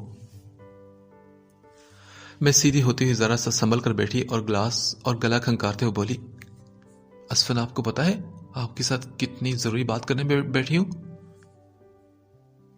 اچھا، مجھے تو لگا کہ تم مجھ سے لڑو گی کہ زینب آپا نے تمہیں اپنے پوتے کی نانی کیوں کہا، فلاں نے تمہیں اتنا بزرگ کیوں بنا دیا، اور اتنی اس عمر میں تمہیں خود سے بڑی عمر کے بندوں نے کیا کیا بلانا شروع کر دیا ہے، اور یہ سب کچھ تمہاری میرے ساتھ شادی کا نتیجہ ہے نا؟ اسفر نے دودھ کا خالی مگ میرے حوالے کرتے ہوئے لمبا چوڑا جواب دیا. ان کی بات پر میں بھی ایک ملائم سی مسکراہٹ سے انہیں دیکھنے لگی اور پھر بولی، اجی چھوڑیں یہ قصہ، یہ تو ہوا پرانا، اب ذرا نئی زنجیر پر توجہ دیں. دیکھو تو صحیح کہ میں نے کیسے کڑی سے کڑی ملائی ہے. آپ سنیں گے تو آپ بھی ایسی ذہین بیوی پر رشک کریں گے. ابھی تک کسی کے دماغ میں آنے والے ننھے منوں کو لے کر ایسے شاندار خیالات نہیں آئے ہوں گے اسفن، میں کہہ رہی ہوں آپ سے. میں بڑی فخری نگاہوں سے اسفن کو دیکھ رہی تھی، جبکہ وہ مجھے حیرت امیز نگاہوں سے تکتے ہوئے مسلسل نہ میں ادھر ادھر سر ہلا رہے تھے. اللہ اللہ، کیسی سیانی بیوی ہے میری. آپ کو کیا لگا ویسے؟ مجھے افسوس سے دیکھ رہے تھے؟ نہیں، آپ کو غلط لگا. اصل بات وہی ہے جو میں نے سمجھی ہے. میں نے ان کی خوشی کو قدرے کم کرنا چاہا اور میں نے کہا، اچھا بس بھی کریں، 1000 بار کہا ہے کہ اتنی زیادہ آنکھیں نہ کھولا کریں، بھینگے سے ہو جاتے ہیں. میری بات پر انہوں نے سٹ پڑا کر خود کو نارمل کیا اور چڑھ کر بولے، اب ذرا جلدی سے اپنی باتوں کا میرے بھیجے پر تڑکا لگاؤ اور میری جان چھوڑو، نیند آ رہی ہے مجھے. ارے اسفن، وہی تو میں اڑانے والی ہوں آپ کی نیند. سنے تو، شام کو میں لان میں بیٹھی تھی تو مجھے یہ خیالات آئے تھے. اب اور تو کوئی میری باتوں پر توجہ دیتا نہیں، سو اب آپ میری ساری باتیں سنیں گے اور وہ بھی پوری توجہ کے ساتھ، سمجھے نا؟ میں نے انہیں انگلی اٹھا کر وارننگ دیتے ہوئے کہا تو وہ فوراً ہتھیار ڈال کر بولے، ہاں سمجھ گیا، چلو بتاؤ. دیکھیں جناب، جیسے کہ آپ جانتے ہیں کہ میرے اور جی دونوں کے ہاں خوشخبری آنے والی ہے. اس خوشخبری کے نتیجے میں آپ اور میں، جی اور ولی یقیناً ماں باپ کے عہدے پر فائز ہو جائیں گے. لیکن آپ یہ سوچیں کہ اصل مزے کی بات تو یہ ہے کہ ہمارے بچے ایک دوسرے کے پیرنٹس کو کیا کہہ کر پکاریں گے. اب دیکھیں نا، جی میری پھوپھو اور اب ولی کے چچا، ٹھیک؟ اب ولی کا بچہ آپ کے بڑے بھائی کو دادا کہے گا اور بھابھی کو دادی. اس لحاظ سے آپ اس کے بن گئے چھوٹے دادا اور میں چھوٹی دادی. میں نے ہنستے ہوئے ایک زوردار دھپ اسفن کی ٹانگ پر ماری اور بات جاری رکھتے ہوئے کہا، اور جی کی میں ہوئی بھتیجی تو اس حساب سے ان کے بچوں کی میں کزن بھی ہوگی. اب کہلانے کو تو آپ ان کے بھائی جان اور میں آپ ہی بھی کہلائے جا سکتے ہیں، یعنی ایک ہی وقت میں ہم دونوں ان کے بزرگ بھی ہوں گے اور کزن بھی. چلیں ایک طرف تو دل ٹھنڈا ہوگا نا، اب دوسری طرف سے سنیے. اسفن نے جھنجھناتے آواز سے میرا اپنا دوسرا کان میری طرف کیا اور میں بولی، اوہو، منہ سیدھا رکھیں، گردن میں بل پڑ جائے گا. اب رہ کے ہمارے بچے تو جی چونکہ میری پھوپھو بھی ہے اور ولی پھوپھا، تو میرے حوالے سے وہ ہمارے بچوں کے بنے نانا نانی، اور آپ کے حوالے سے ولی کے فرسٹ کزن. یعنی کہ کمال ہی ہو گیا نا کہ وہ دونوں ہمارے بچے کے نانا نانی بھی ہو اور کزن بھی. ایک ہی گھر میں رہتے ہمارے بچوں کو ایک ہی وقت میں کتنے سارے رشتے مل سکتے ہیں نا. دے تالی. میں نے جوش سے دونوں ہاتھ مل کر دایاں ہاتھ اسفن کے آگے پھیلایا اور انہوں نے پھٹی پھٹی آنکھوں کے ساتھ اپنا ہاتھ میرے ہاتھ پر مارا. میں نے غصے سے ان کی آنکھوں پر ہتھیلی پھیری. وجہ وہی کہ زیادہ آنکھیں پھاڑ لیتے تو بھینگے سے لگنے لگتے. میں نے زبردستی خود کو انہیں چھیڑنے سے روکا اور بات وہیں سے دوبارہ شروع کی. اجے حضور، آپ تو اتنا سن کر دنگ رہ گئے نا، ابھی ذرا مزید سنیے.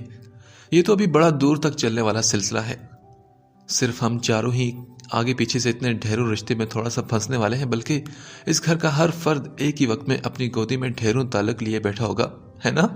اب دیکھیں، آپ کے بھائی جان اور بڑی بھابھی ایک طرف سے تو ہو گئے ہمارے بچوں کے تایا تائی، تو دوسری طرف چونکہ ان کا اپنا بیٹا اور بہو میرا پھوپھا اور پھوپھی ہیں، تو دور پرے سے دادا دادی پہ کہلائیں گے، ہے نا؟ سوچیں کتنا مزہ رہے گا نا ہمارے گھر میں. ایسا تو کہیں بھی نہیں ہوتا، نہ سنا ہوگا. کتنی خوش قسمت اولادیں ہوں گی ہماری، ہے نا جی؟ میں نے ایک زوردار دھکا اسفن کے ساکت وجود کو دیا تو وہ حیرت سے اپنی آنکھیں ملتے ہوئے سر ہلانے لگے. آج تو بھائی مجھے لگا تھا کہ اسفن میری ذہانت کے آگے چت ہونے والے ہیں. میں نے آخری کسر پوری کرنے کے لیے انہیں مزید امپریس کرنا ضروری خیال کیا، اس سے پہلے کہ وہ میری عقل مندی اور سوجھ بوجھ کی تاب نہ لا کر بے ہوش ہو جاتے. اور ہاں، اماں جان تو رہے گی. چلے آئیں دیکھتے ہیں کہ وہ دادی پر دادی کے علاوہ اور کیا کیا بننے والی ہے. پھر ان کے بعد ابھی باری آئے گی میری دادی کی، پھر امی ابو کی، پھر مون اور ارسل. ارے ہاں، ان دونوں کے بعد تایا تائی بھی تو ہوں گے نا. میرے الفاظ ابھی میرے منہ میں تھے کہ زوردار کی دھپ نے میرے توجہ کو موڑا تھا۔ میں جو ٹی وی پر نظریں جمائے ٹھوڑی پر ہاتھ ٹکائے پوری توجہ سے اپنی ذہانت کے جھنڈے گاڑنے میں مصروف تھی کہ اچانک اس آفت پر ہڑبڑا اٹھی۔ مڑ کر دیکھا تو اسفن کی جگہ خالی تھی، مطلب کہ وہ اپنی جگہ سے لڑک کر نیچے جا پڑے تھے، اور یہ دھپ کی آواز انہی کے جسم میں ناتواں کی فرش سے ٹکرانے کے بعد پیدا ہوئی تھی۔ میں حیران ہو کر ٹکر ٹکر انہیں فرش پر چت پڑا دیکھ رہی تھی، جہاں وہ اپنا سر دونوں ہاتھوں میں تھامے آنکھیں بند کیے پڑے تھے۔ یعنی کہ حد ہوگی، اب ایسی بھی کیا بے اختیاری؟ مانے کہ وہ جیسی بیویوں سے خاوند بہت جلد انسپائر ہو جاتے ہیں، پر اس کا مطلب یہ تو نہیں کہ ایسے بد حواس ہو کر بندہ سر ہی پھوڑ لے کر میرا سارا ٹیمپو غرق کر دیا۔ اب روز روز تم اتنی گہرائی میں جا کر رشتوں کی باریکیاں تو نہیں کنگال سکتی نا؟ ارے آپ لوگ کیا سوچنے لگے؟ نہ یہ کام آپ میرے لیے رہنے دیں، اتنا سٹیمنا ہر کسی میں کہاں۔ مگر پھر بھی شہیدوں میں نام کروانے کو جی چاہے تو یہ سارا قصہ کہانی پڑھنے کے بعد اگر آپ کے دماغ میں ہمارے چنو منو کو لے کر مزید کوئی ریلیشن آئے تو ضرور بتائیے گا، میری آسانی کے لیے۔ لیکن اگر آپ کو لگے کہ یہ سب پڑھ کر آپ کا بھی سر چکرانے لگا ہے تو بستر سے لڑکنے سے پہلے فرش پر کسی نرم چیز کو ضرور رکھ لیجیے گا، ورنہ سر پھوٹے گا یا ماتھا۔ چلیں اب آپ جائیے اور 2 عدد ڈسپرین پانی میں گھول کر پی لیجیے، میں ذرا اپنے شوہر اسفن کو اٹھنے میں مدد کر دوں۔ آپ لوگ جائیے، کیونکہ میری جیسی بیوی کسی نعمت سے کم تھوڑی نہ ہے، جو ایک ہی رشتے سے کئی رشتوں کو نکالنے کا فن جانتی ہو، کیونکہ آج کل اتنے رشتے کسی کو ملتے ہی کہاں ہیں۔ ویسے کبھی آپ لوگ بھی میرے ساتھ مل بیٹھیے تو اس فن کو آپ کو بھی ضرور سکھاؤں گی، بس حفاظت کے طور پر آپ اپنے ساتھ انرجی ڈرنک ضرور رکھیے گا، ورنہ سمجھ تو گئے ہوں گے نا آپ۔